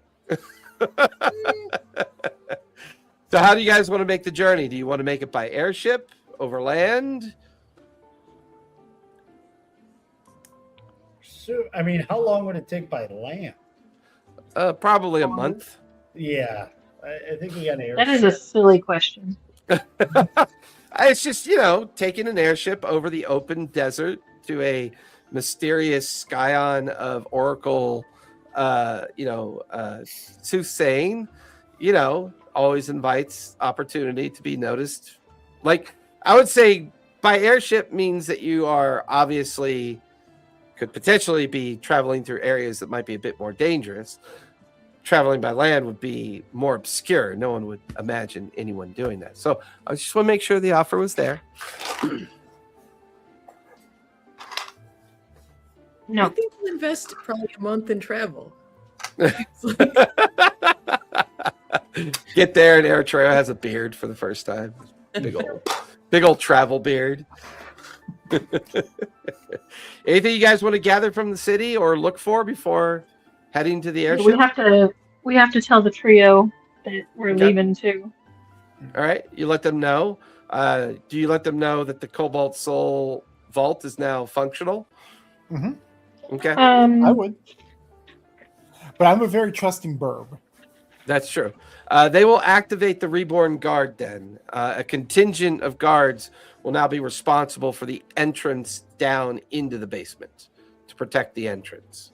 It would appear that your medallion that you possess is now really the only way to get into the interior itself. Excellent. Wait, did the whatchamacallit, did the riddle disappear? When you sealed the door, not only did it disappear, it rearranged into a whole new series of letters. Oh, fabulous. Okay, that's just great. Well, just don't lose the Melody, don't medallion. lose that. Oh, maybe we should put it in the bag of holding with all of our other very important items. The portable Sure. hole. Yeah, the portable hole. Well, the portable hole's huge, though. Think it'll not get lost in the portable hole? It's only 250 square feet, I believe. It's a small. Technically, nothing can get lost in the portable hole. The portable hole behaves like a bag of holding. You can actually turn it upside down to say the word empty. Anything in the portable hole will empty out as well. Okay. But as a gentle reminder, not to make people paranoid, magical items can be dispelled. So keep that in mind. They can be dispelled when they're in a portable hole or in general. If He's someone's talking about the aware, portable hole. even bags of holding. I mean, a powerful wizard could cast dispel magic on a bag of holding or a portable hole. Potentially, whatever's inside there would be permanently trapped. Permanently? Actually, gotta take care of something real fast. Or Either until you found permanently another- trapped or scattered on the Astral Sea. Yeah, it'd be scattered within another, like just a small fey pocket or pocket of magic that floats in the Astral Sea. It'd be like looking for a needle in a universe of needles where each planet is a planet of needles that float in between stars that are made of needles, basically. At least then it'd be Okay. safe. No one could find it. Let me see the medallion. We'll just make a Druidcraft necklace and make it look like, completely obscure it and make it just look like one of Forn's hair pieces. Ew. Like a skull cap? Make it look like a skull cap? No, Of like an his actual little skull? no, his little hair trinkets. that I he know has it off the makes. pieces? Yeah, I know. I still think what Yeah. he does is gross, but that's fine. That's just me. That's only because So when we're it gets gonna- fucking gross. Completely obscure the medallion and just make it look like a necklace. Yeah, I would say with Druidcraft, you could pull that off pretty well. Question is, who's wearing the necklace? Melody. Okay. Kind of very ceremoniously put it on Melody's neck. What's up, babe? We're gonna make it look like Entire- it matches, like it's not ostentatious, but it Kind of matches goes her with her look. ensemble. Yeah. Yeah, it matches her ensemble, her Maybe look. it has some like little flowers or vines on it. Yeah, well, Fair it's enough. druid crafted, so it's mostly vines and flowers, and it doesn't look expensive or anything. It just looks like, oh, this is something that this party girl really likes. Cheap costume jewelry. Makes it look like a rave pass. Yeah. Anything else you guys want to grab from the city before heading out? Supplies for a week. Do we need stuff like that? Do we eat? I mean, That's a joke. people that want to live eat, sure. Fendon eats a lot. He's a pretty tall, muscle-bound guy. I'd say Professor probably eats a lot too. He does a lot of reading. Educators do a lot of snacking. We do a lot of snacking. Okay. There's All also right, magical so- shops. There's markets. There's smithies. Do we need anything? I think we have plenty, as long as we're stocked for supplies for food and drink on the journey, and I think we have all of our necessary weapons. I think if we get all that stocked up, we can head on out. Okay. Is there anything that I feel like we should stock up on before heading out into the desert into, my tribal land?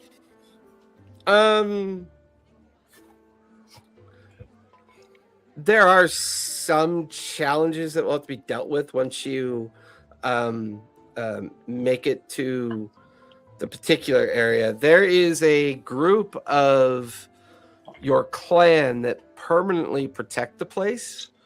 And you would know them to be... They're called the Thread Guard, or often referred to as Grave Walkers, which is the normal kind of part of your clan that you're familiar with. Do we have to bribe them?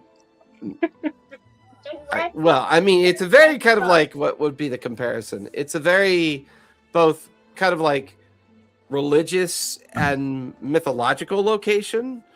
Mm-hmm. So much so that you don't even know that much about it. It's very rare to ever kind of like approach the Oracle, and to do so can present its own challenges. There's even a challenge historically. Sorry, go on. The main challenge is to convince the Grave Walkers that you can be trusted, with the opportunity to present your question to the Oracle, which could come in the form of a gift, a story. Once the Grave Walkers feel like they can trust you, even amongst their own clans, they're very distrusting. This is a pretty ancient site. It's more about gaining that trust. Once that trust is earned, which can be earned through combat, that's one opportunity. It can be earned through a gift. It can be earned through other possible ways. But if the Grave Walkers determine that you're not trustworthy, that in itself could be a little bit dangerous as well. You're not really sure what that outcome would look like. Is there something that historically they like as gifts? Like anything in legend or lore that I've heard that they like? I would say they have a distinct gratification towards incredibly rare harvested material from very rare creatures. So any creature that would be considered rare or unique, something harvested from that creature and given as a gift, could potentially earn some advantages of trust. We have the Basilisk bronze from that doll. We have some Basilisk bronze, but that's not. I mean, they're talking about like a pelt, teeth, horns. Yeah. Perhaps just throwing this out there, feathers of a literal god. Just saying, we have a lot of those. Feathers of a Possible. literal god. Yeah, I think that would work. I think that would do. But maybe. Or even a let's sword cast- of unknown power. Yeah, but I think we need that. Yeah, that seems important. Nah. I like the feather idea. But we have many of those feathers. Mhm. Depending on how many there are, we could do one feather per person, depending on how many there are. I think at this point we could probably do like a literal metric ton per person. Chances are it's more about convincing the priestess to allow you into the oracle site. Mm-hmm. I mean, 12 is a nice round number, so maybe 12 feathers. We don't want to make it seem like, oh, there's so many of them, and it's not. It's not special. There's that. So, yeah, because if we like give them, oh, here, have this metric ton of god feathers, they're like, oh, well, they're not special. I feel like they'd have other questions like, okay, first off, where the fuck did you find a metric ton of eagle feathers for each of us? Did you kill a god? Did you kill a feathered god and then pluck it of its feathers? Well, maybe Who's let's next? ask the oracle. I mean, no. 12. I think 12. If we go more than that, then we're showing our hand. Maybe. Okay, so god feathers, sure. If we pull a feather out and cast Identify on it, what does it show up as? This would be one of the feathers that magically appeared back at your guys' old shop, the prancing centaur. Is that the feathers we're referring to? Yeah, the ones that Rimnus kind of floods the place with when he's mad at me. Yeah, I mean, they'd be identified as divine material components. These were originally intended to boost professors' opportunity at commune.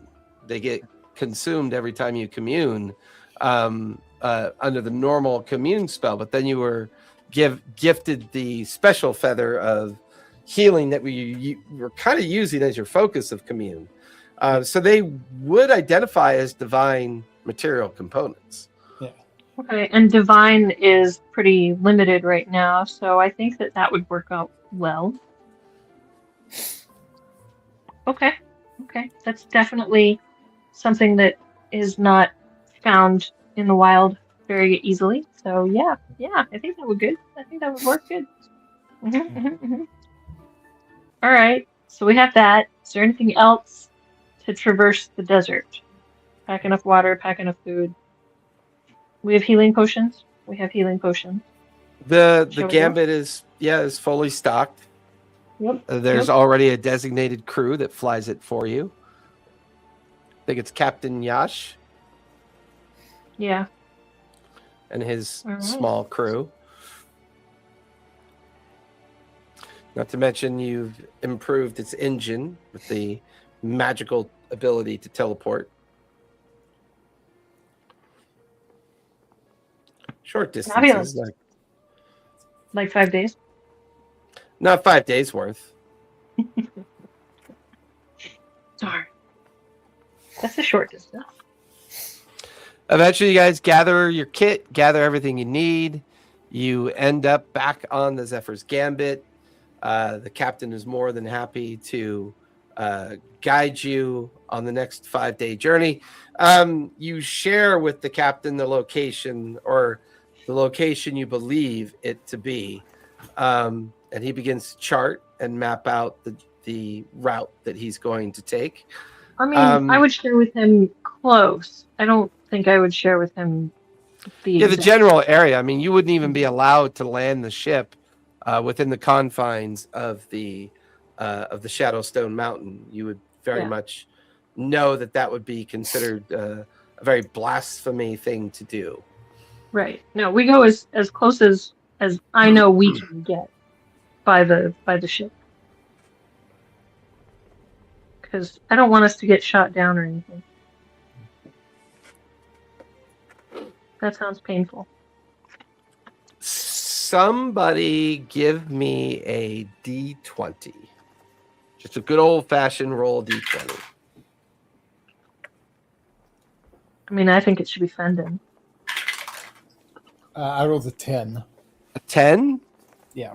It's actually dead in the middle of the 5-day journey. One of the advantages of the Zephyr's Gambit is that this particular captain has used this airship throughout the Panagrip Sands, the fringe regions of the Runodom Desert. He is very familiar, and he successfully courses a route that gives you guys 5 days to work on anything that you'd like to work on. The weather is a bit on the warm side, but no sense of bad weather on the horizon.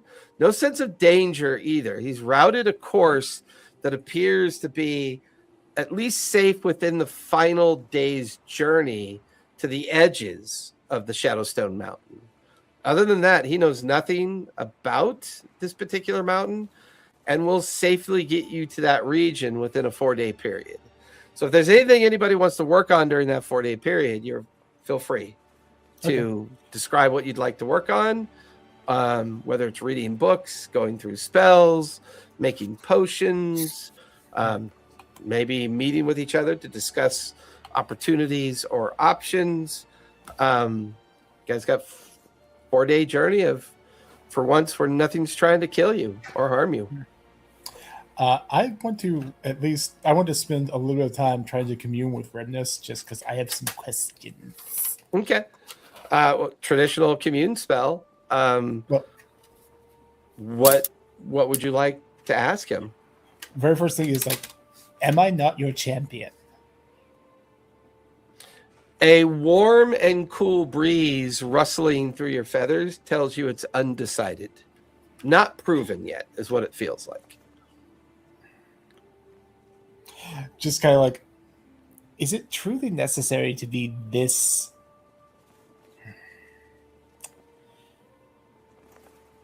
mysterious in your ways? There's a feeling of a sense of not being sure.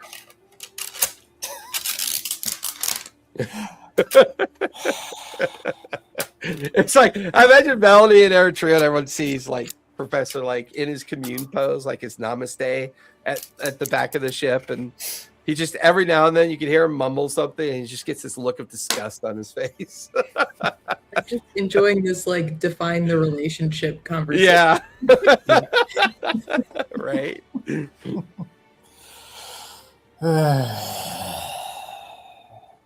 Can you at least send me some information about this sword that you clearly laid in my path? You know that I'm a hitty. I'm a blunt tools bird, not a pokey stabby bird, right? You knew that, right? You get this feeling of confusion and you get the feeling that this very distant connection that you have through these attempts at commune, that the vagueness of the responses might be due to an uncertainty of expectation. Almost as if your relationship with this god is still yet undefined by this god. All right. I know I only get my 3 questions, but I my feather commune, I can do it 3 times a day, so I'm just going to come back. It's yeah. What more do you want from me? I have done everything you have asked. It's you've not exactly been helpful. I'm aware this is not a yes or no question. I just wanted to lay that out there for you. There is a very heavy burden of the weight of the sword on your hip. Almost as if the sword itself is trying to decide it's about you. This feels like your faith And their current situation is creating a level of uncertainty that makes you question whether or not commune is really working. Were we not And explicit it gets about- worse the deeper you travel into the desert. Were we not explicit about what this was? What both a means to an end. This is not a typical partnership. So it's getting worse as we go farther away from something. Or it's Where are we getting getting worse farther away? as you or it's getting worse as you get closer to something. Yeah. True. As we get closer to all of the sand in the desert. No, as you're getting closer to Shadowstone Mountain. Right. There's that. I will keep trying, Witness.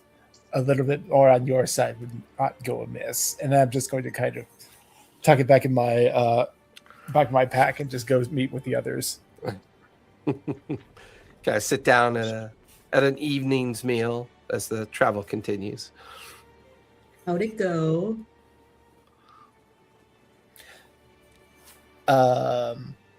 About as frustrating as usual.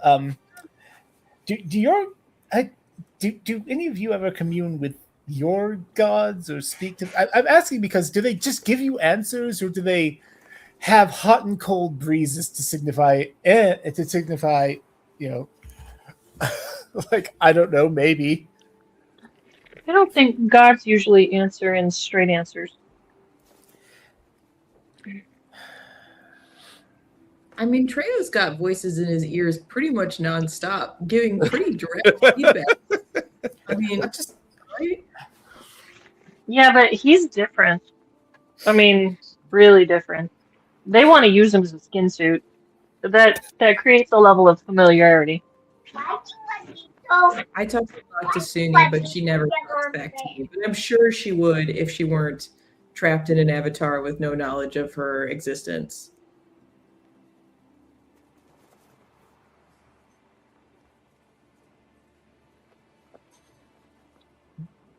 I don't know. I've never had my god talk to me. But I've also never tried.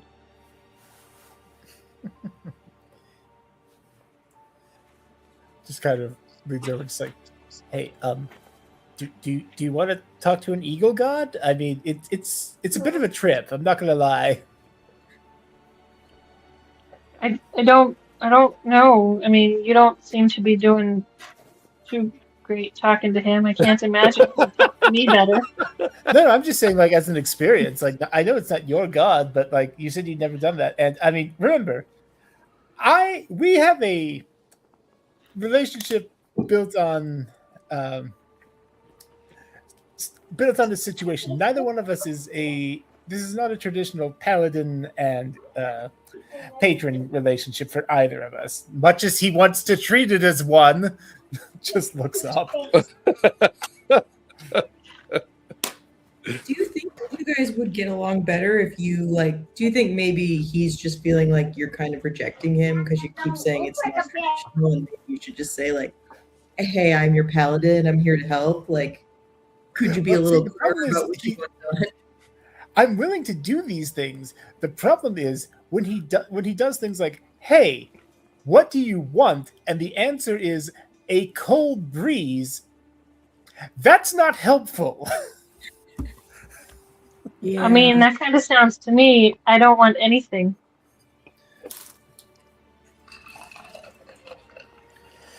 Have some tea. Fenton starts pouring tea. I love it. Oh, Fendon, I would love some tea. Oh, tea. Yes, Sebastian, I love tea.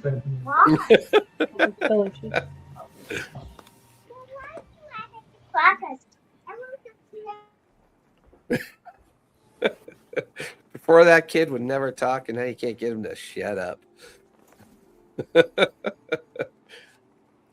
Takes after his father. Yeah. In a lot of ways. All right. So, what What are we working on while we are doing the 5 days of traveling? Thank you. Thank you.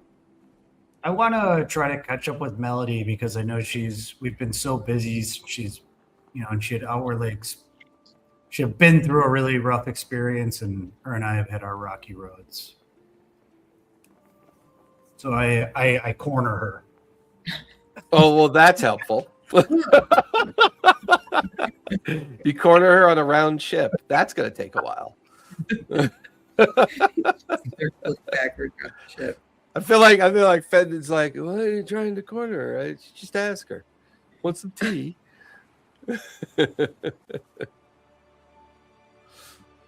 So Cora, go on. after all the sort of weird possession stuff with Davini, you were still down to get possessed by Cord? I thought we'd been through that. I think I kind of have a short-term memory, because I wasn't even thinking about that. I was just thinking about how to help my friends, and I totally understand your concern, because I should have thought about how that could potentially harm my friends and harm myself. But I find myself to be a little impatient, and I can be swayed easily and very easily influenced, and I just want us to succeed and help and make this world a better place. And sometimes I don't look too far ahead. I see what's in front of me and I act. You know, you are very helpful without the power of an additional god. Thank you. But when I saw all those, what seem to be good people who have done a lot of good for Exandria,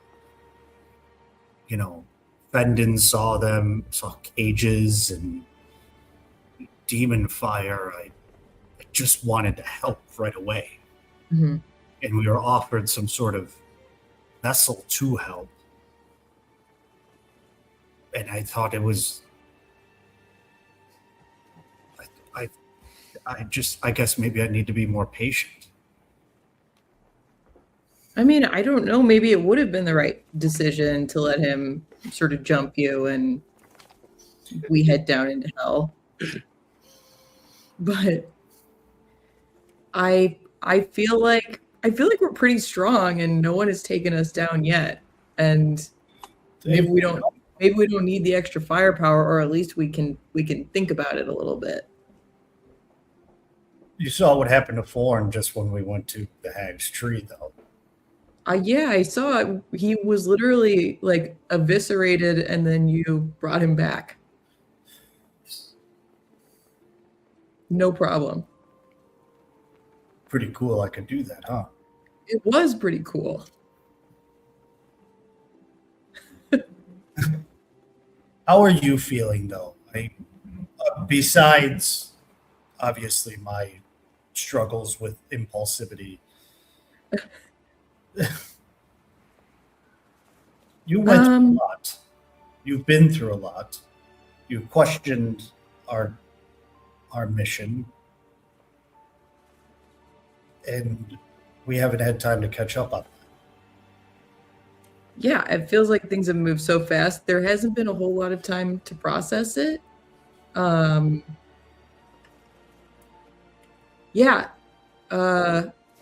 Dying sucked. And it sucks to know that there really is the Raven Queen and nothing else.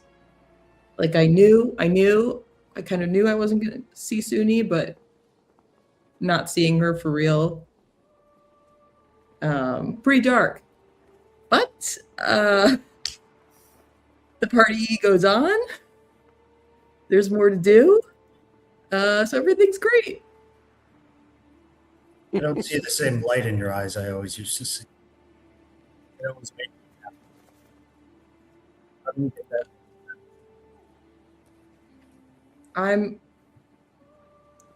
I feel like things have been a little dark and a little grim, and there hasn't been a lot of time for fun. But I think we knock these couple things out, and we can get back to it, right? How about this? We have a few days before we get to the Oracle. Why don't we throw a party here? Why don't Like you that. throw a party? Yeah, I like that. Yeah, let's get everyone, let's have a couple of libations. Let's dance. Let's try to enjoy some of this time before we get to the Oracle. We're gonna need party snacks. This is gonna take some time to plan. I could help prepare. Commence the montage. I love it. We'll say one of the day's travel is just this kind of, and even the captain kind of embraces the intent of it as you guys take a day to kind of use your magic for the purpose of kind of relaxing. We have Forn- a giggle bottle full of whiskey. That's true. You do have the giggle bottle full of whiskey. Food is prepared. Even Forn is gone full, Feyan redneck with his fiddle, doing his best to kind of create a nice air jaunty during one of the days of travel. A feeling that allows you to kind of forget concerns, forget the idea of the challenges that you face, or the challenges that you're not even really certain that you do face. The wonderment of where Fenden's brothers are, who always seem to be on the edge of your path, but those pathways haven't quite intersected. Melody, your dedication to Suni and the fiery goddess of just the pantheon of pleasure and not having the experience of what Jalbatros is having is actually a little kind of frustrating for you. Jalbatros is clearly having some kind of divine interaction with a very obtuse and vague, divine creature. But through all of your travels and through all of your caretaking to Suni's devout understanding of what you believe her to be to you, to know that only the Raven Queen, Asmodeus, are the last two kind of divine entities that have decided not to flee from Predathos has always been kind of weird for you. This idea that Eritreo's existence is tethered to the possibility of becoming an avatar. If the Raven Queen were to decide to flee, does that put Eritreo's, existence in jeopardy? The gnome presence of the Stormlord, he's already in avatar form, but his decision to maintain his memory seems dangerous. Is the Stormlord someone to be trusted? Divinity, divine power, and sentient existence are no guarantees of proof of being a good person. Good people do bad things just as equally as bad people try to do good things. It's a gray area for a lot of people. But now you feel like you're going somewhere that even the superstition and myth that Cora seems to think she understands, there's a sense for the first time that a bit of a veil of what this journey might mean. While all of you, through Forn's conversation over one of the night's dinners, talks about his relationship with his magic. He talks about his relationship with Skabatha. But what's strange is that Skabatha is a member of what's called the Hourglass Coven. Skabatha has two sisters. There is Bavlorna Blightstraw, and then there's Endelyn Moongrave. And so far, the incursion into the Tree of Death, the stealing back of the Witchlight Crystal, the destruction of the Coven's hut, where one of the unseelie queens was being held. This would be perceived as a great victory against the powers that might be up to something. But Forn does express he has a concern that the other two sisters have not been seen. He's not sure why that is. He's confused by that. The Coven's greatest power is in their unity. What would attract all three of them to abandon the most important connection with themselves and the power that they were using to absorb that power into their coven? There must be something going on even beyond the idea of what others have discussed and the idea of things. This is when a little bit more information through casual conversation begins to surface about why does the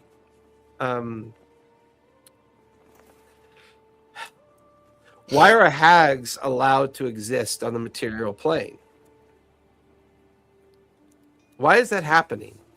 Why does Korra come from a tribal background where they are known for hunting down hags, destroying hags, almost as if the idea that something is giving orders to these clans to specifically hunt down hags, but yet the strange individual that you guys met in the Panagrip Sands, who was in the process of excavating. What's that? Was it the Sandman? Yeah, the Sandman, who was in the midst of excavating the Githyanki ship, as if looking for something. One of the nice things about having days worth of travel is that it allows you guys to think on what travels you've been on. These conversations that you're having is a kind of rehash of where you've come from and how you've gotten to where you currently are. The puzzle is formed. The puzzle is there. The edges are together. The pieces fall into place the closer to the center that you get. But what is the Sandman truly up to? Is he really seeking the destruction of the Minotaur Spike? It would seem so. He's got a rather sizable force, but why does he team up with hags? Why does he allow hags to exist within the confines of his army? That seems a bit strange. And if he does have hags within the confines of his army is quick and easy to elude, but it's still a sizable force crossing through a desert that is linked to an area that even Korra's people would be readily access to hunt down these hags, but yet they don't. They don't seem to be concerned with these particular hags.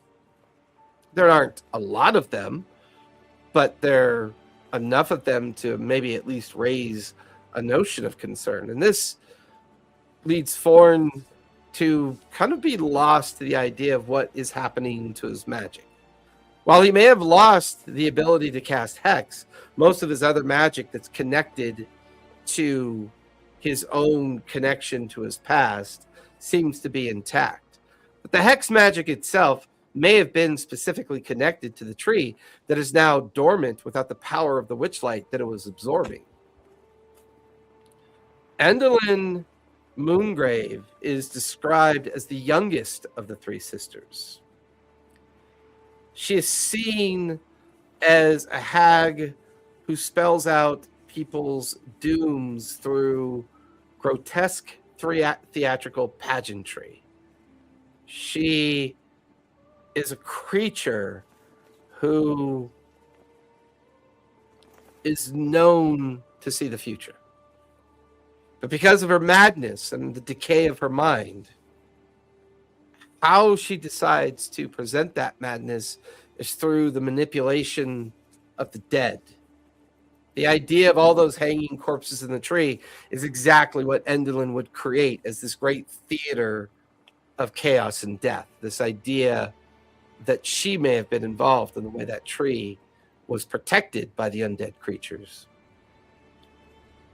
The middle sister, known as Bavlorna Blightstraw, she would always prefer to reside in the fetid swamps of the Feywild, not overly concerned with her connection to her sisters. Maybe that's a choice she's already made. Maybe she's already decided that whatever her eldest sister Skabatha is up to is not quite worth it. But not knowing where she is a bit discouraging to Forn. While the tree itself is no longer the origin of the power of these three hags, they must be around somewhere. Passing day by day over these abandoned dunes and broken wastes of the desert. And because you guys decided to take the time to have an evening of like party-like atmosphere, everyone now has a D20 to use whenever they'd like. I'm gonna have to remember that. Okay, Extra. so the two sisters that haven't been seen for a while, how many hags were traveling that we saw that were traveling with the Sandman? You Were saw there a lot two? of, yeah, I would Three? say you saw at least 5 hags that were traveling with the Sandman, but they were very expositional in the sense that they were kind of traditional material plane hags that, while they make their lairs on the material plane, they probably do not have a connection with their Fey heritage anymore because of the destruction of the Feywild.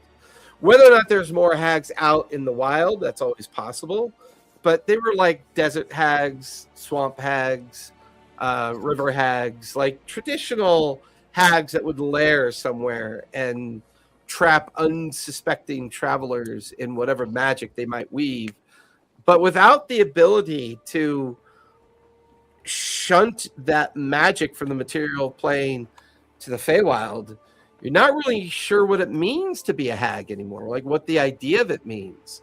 But your clans have probably killed well over 2-3 dozen hags throughout their kind of mythological existence and their relationship to Nalia, the Threadweaver, the Skyon Oracle of the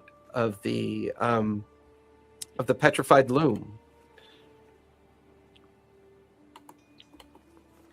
So they weren't. They're definitely not the sisters that are rumored to be in Skabatha's.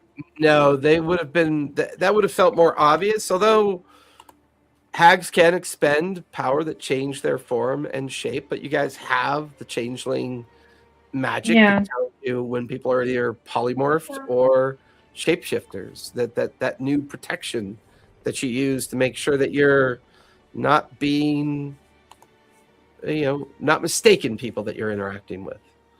Mm-hmm. Okay. That was just my question. They wouldn't have been traveling with the Sandman. Maybe they had a break from their sister. On the morning of the 5th day, make sure everyone clicks off a long rest if you need to, so that you're taking advantage of the many days worth of travel. All of you see it at the same time.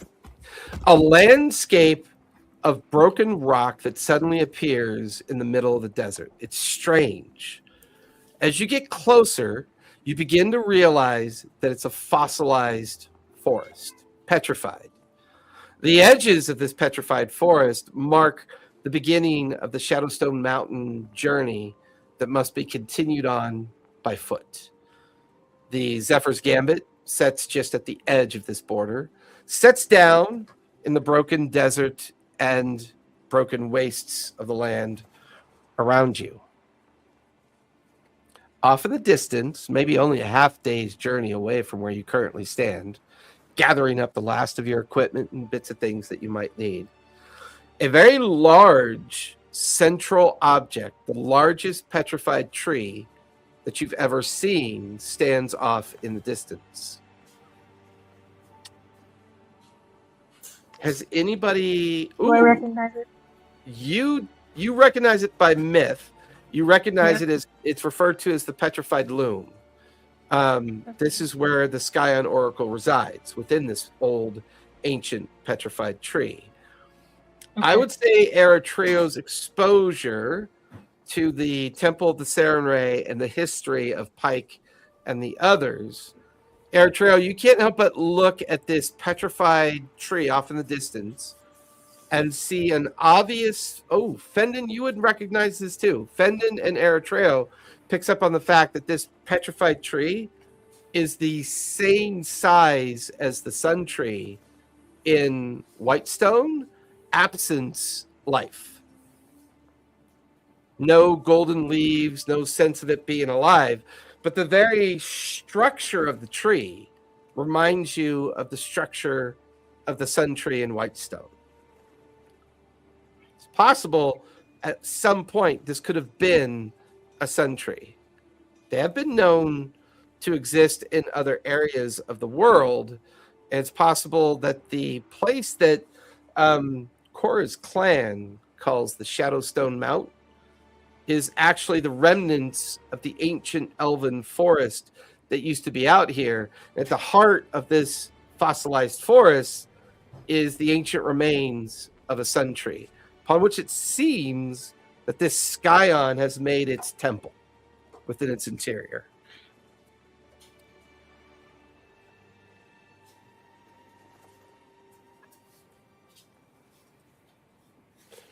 How far away does it look like by foot? About half a day's journey. Okay. And at some point in there, we're going to hit the Guardians. Avoiding them is impossible. Right. Seeing them could be equally as impossible. By the time you guide everyone to the edge of the old fossilized forest, you guys find yourselves literally walking through a forest of stone. Petrified tree trunks, petrified, like everything is there as if you were walking through a forest, absent vegetation. At which point, Korra, you definitely feel as if you're being watched. The clan that protects this forest is definitely watching all of you as if judging your intent. But there's no sense of where they are. There's no sense of motion, no sense of disturbance of the nearby area that you guys are currently coursing through. I'm still going to try and look for them. Okay. See Give me if I a can pick them up. perception check as you Yeah. focus on areas that they might be watching from. Okay. Oh, well, I got a dirty 20, so 28. 28. 30, As you 20 start with looking, and then 20. you find yourself staring up ahead by 100 feet through the shadows of the petrified forest. You suddenly see a tall female figure step out from the side of one of the stone trees. She has a very tight shaven headline of the sides of her head, a then kind of wisp of hair that is kind of falling down through the center, heavily tattooed on the face, neck. You recognize her Gravewalker tattoo. Carries a shield. She wears the kind of traditional leathers and desert garment of the nomad style. The blue vestment that kind of sits easy. She's easily Fendon's height. Muscular in size, but a sense Fendon of is about the life. same height I am? Yes. So is Fendon about the same height I am? Okay. Yeah, you guys are relatively tall. Even Eritreo is a bit on the tall side as well. Okay. She stands there patiently with a spear in her right hand, a shield in her left hand, staring directly at you and your friends. She stands there 100 feet away in total silence. Do I know historically how I'm supposed to approach. Give me a history check. See if you can remember. See if I can remember. History. It's not great. It's just a +3.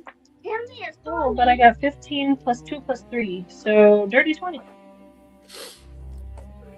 According to myth, the grave walkers do not speak. They speak through their hands and through the tattoos on their body. You get the feeling that you need to approach her in a way that you seek counsel with whoever the priestess of this clan may be. Any kind of open threat or any kind of sense of tension or concern on their part, you know there's at least a dozen of these grave walkers in the shadows of this stone forest waiting for this person to tell them what to do if she does not trust you.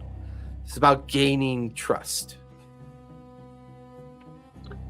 Okay, and it's not this one that I have to do the offering to, it's their priestess, right? Correct. This To get appears to to be the- one of the nomadic guards that guard. is designed, Right. that is designated to protect the entrance into the Shadowstone. Okay, so I am going to approach as respectfully as possible. Not threatening, just approaching confidently, but respectfully. Yeah, give me a persuasion check as you start to approach. Yeah. I'm gonna die. Okay. Persuasion. I guess that's not terrible. Okay. Oh, hey. 19 plus 3. 22.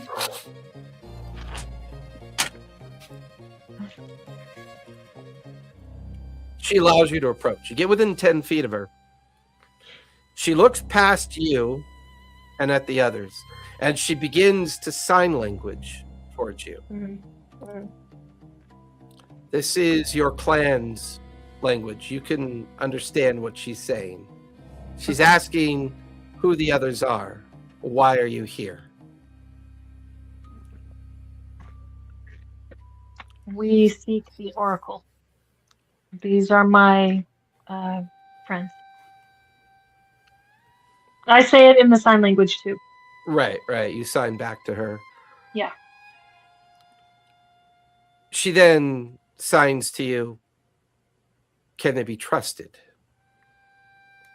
They Yeah. are not our kind. Usually only our kind seeks the Oracle's guidance.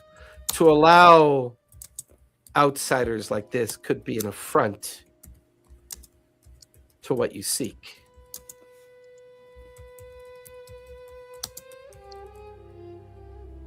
This feels like a test.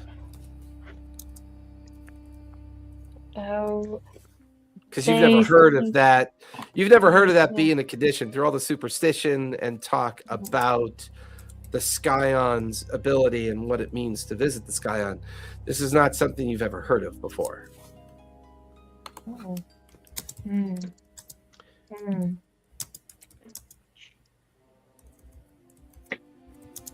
We seek to locate a hag. Her eyebrows raise as you sign the notion of a hag. She tilts her head to look beyond. She signs back, very well. See what Nalia has to say. And then without any noise or any sense that they're there and they are suddenly there, 24 Goliaths just kind of appear from shadow. They put away bows, they sheathe weapons, they immediately realize that the Guardian has allowed you passage.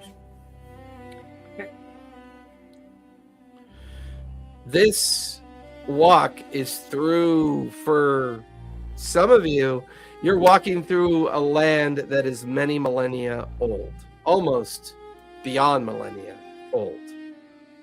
This is the bare fragment and remnant of what you now know to be the Kyle Moreau.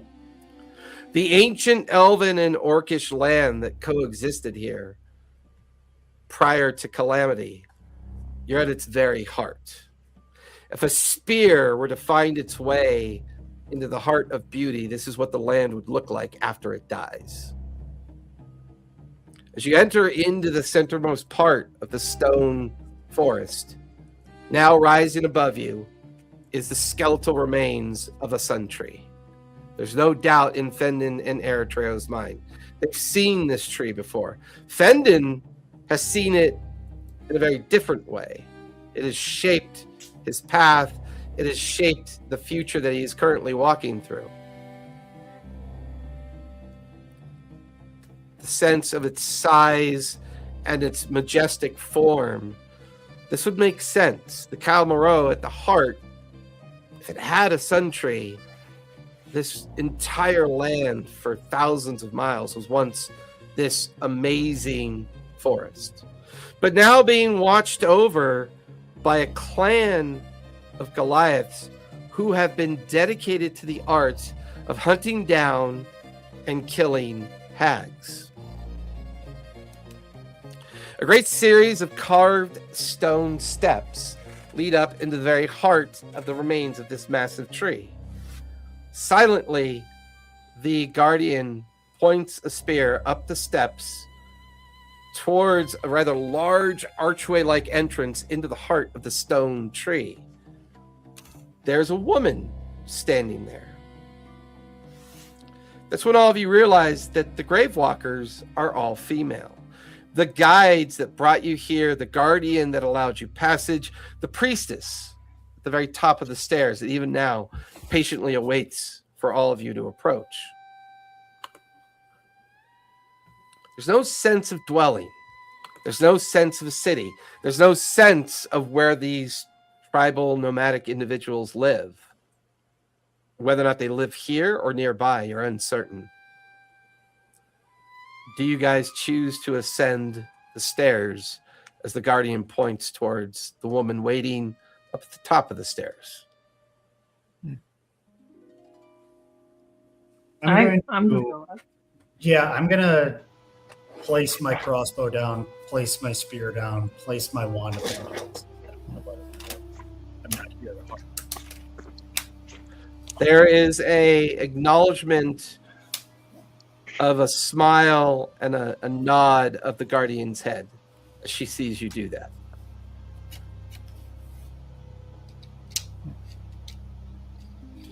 I think the professor is going to set his sword down, but kind of keep his maul, move it to a place where it would be harder to get to, but kind of pointedly not take it off. Like move it more to like a back mount, so it's not really ready for combat. Peace strap it. Peace bind it. Yeah. With the little piece leather across it to show your willingness to be cautious in your approach. Mm-hmm. Just sitting there trying to chat with them, just like quite an interesting locale you have here. I noticed that all of your adherents here happen to be, well, I would assume, did you know that in birds, the males are the homozygous sex? I'm the one. I have 2 Z chromosomes. I wanted to point that out. Just a fun. Like in the midst of say that, she just turns and walks away. Yeah, they're not going to talk to you, Professor. The empty stairs stand in front of you. The priestess at the top of those stairs waits. I'm going up. You guys This watch is the as one we Cora have to convince. begins. Go ahead. Yes, I was just saying, this is the one we have to convince. As Cora begins the journey up, does everyone fall in line behind her? I do, yeah. Yeah. Yeah. Bendon will bring up the rear. Fendon,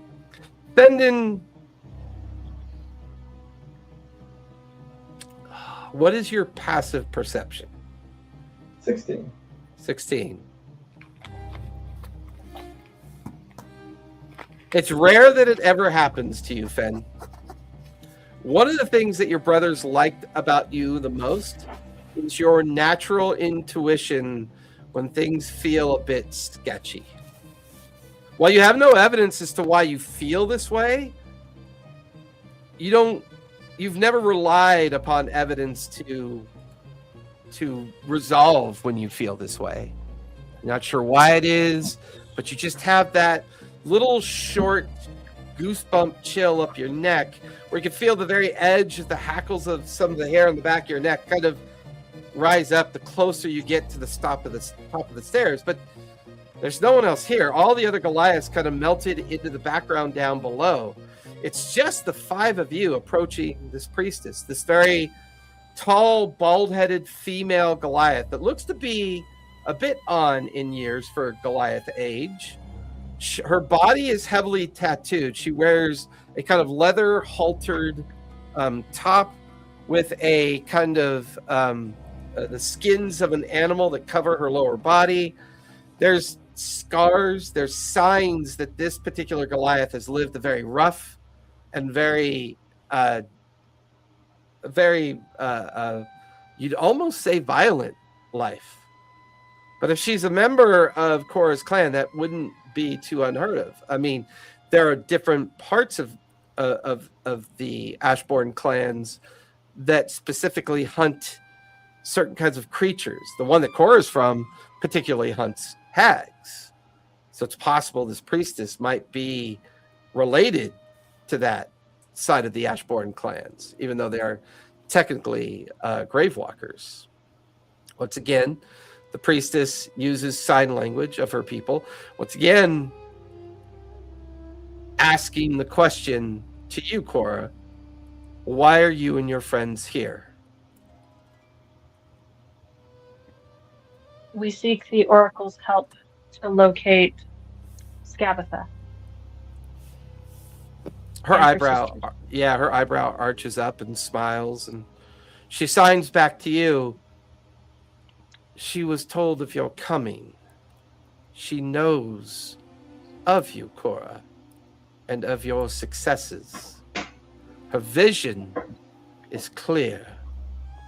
You and your friends are welcomed. The priestess steps aside, points into the interior darkness of the petrified loom, this great heart of the sun tree, now nothing more than a giant fossilized tree. Okay, She I was points- told that they were like, not, this is not out loud.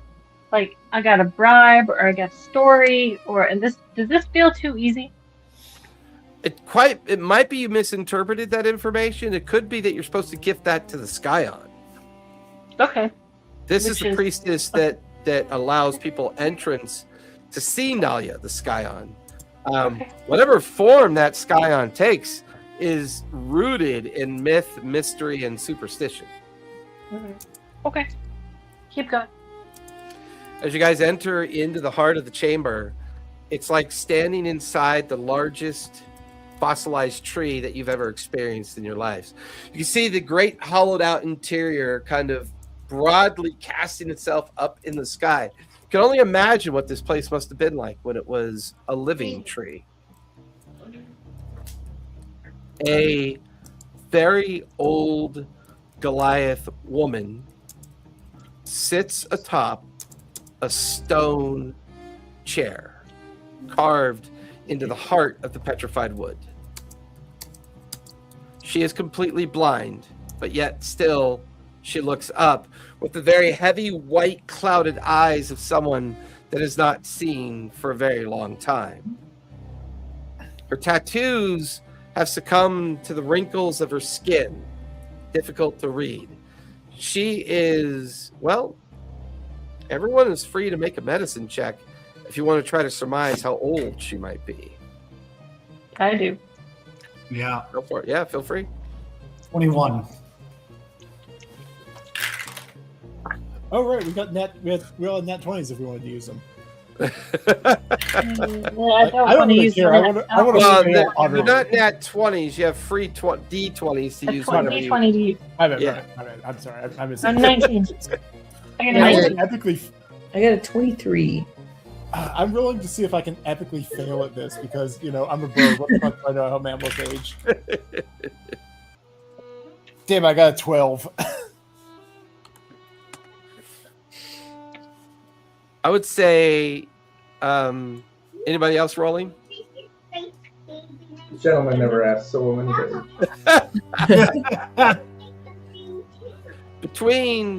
I would say between Melody, did you roll? Yes, I got a 23. Yeah, between the three of you that did roll, she's well over 100 years old, which in Goliath cultural terms is practically an impossibility. Normally, their life of violence, they very rarely see middle age. But this group seems different, feels different. Clearly, they are a group designed to protect not only this place, but this woman who sits upon this stone throne. But unlike the others, she speaks. She looks at Cora, who's at the head of the group, and through blind eyes, a very ancient and raspy voice. Why have you come to seek the Scion's aid, Cora? And then she lists out this impossibly long litany of a heritage that none of you knew about, which is the entire nomadic heritage of Cora's family going back centuries. Did I know about it? Oh, yeah. Okay, I knew about it. Yeah. So, you said none of you knew about it. I knew about it. Okay. You knew about it, but the others would not know about it. Yeah. And this is her, even though she's blind, reading the tattoos on your body. 78 characters long. Yeah.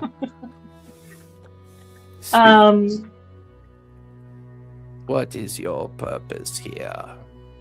Why have you come to seek my aid? We seek your help in finding Skabatha and her sisters. The hag You Skabatha. hunt a powerful creature. This is a hag that none of the clans have ever brought to heal or to be presented as trophies. All three of which are extremely dangerous hags to hunt. What makes you think that you and your friends are so capable? We have delivered her tree a powerful blow already, and we were hoping that that will give us an edge. Give me a persuasion check on that one. Okay. Can I give the help action by nodding? Yeah, just the mere fact that you guys are with her, she could have the help action on that one. Which is a D6? I think it's just advantage, right? No, you're thinking of Daggerheart, babe. Okay. Yeah, Advantage. you have advantage, yeah. Daggerheart advantage is a D6. Like a D6. Like a D6. Sorry.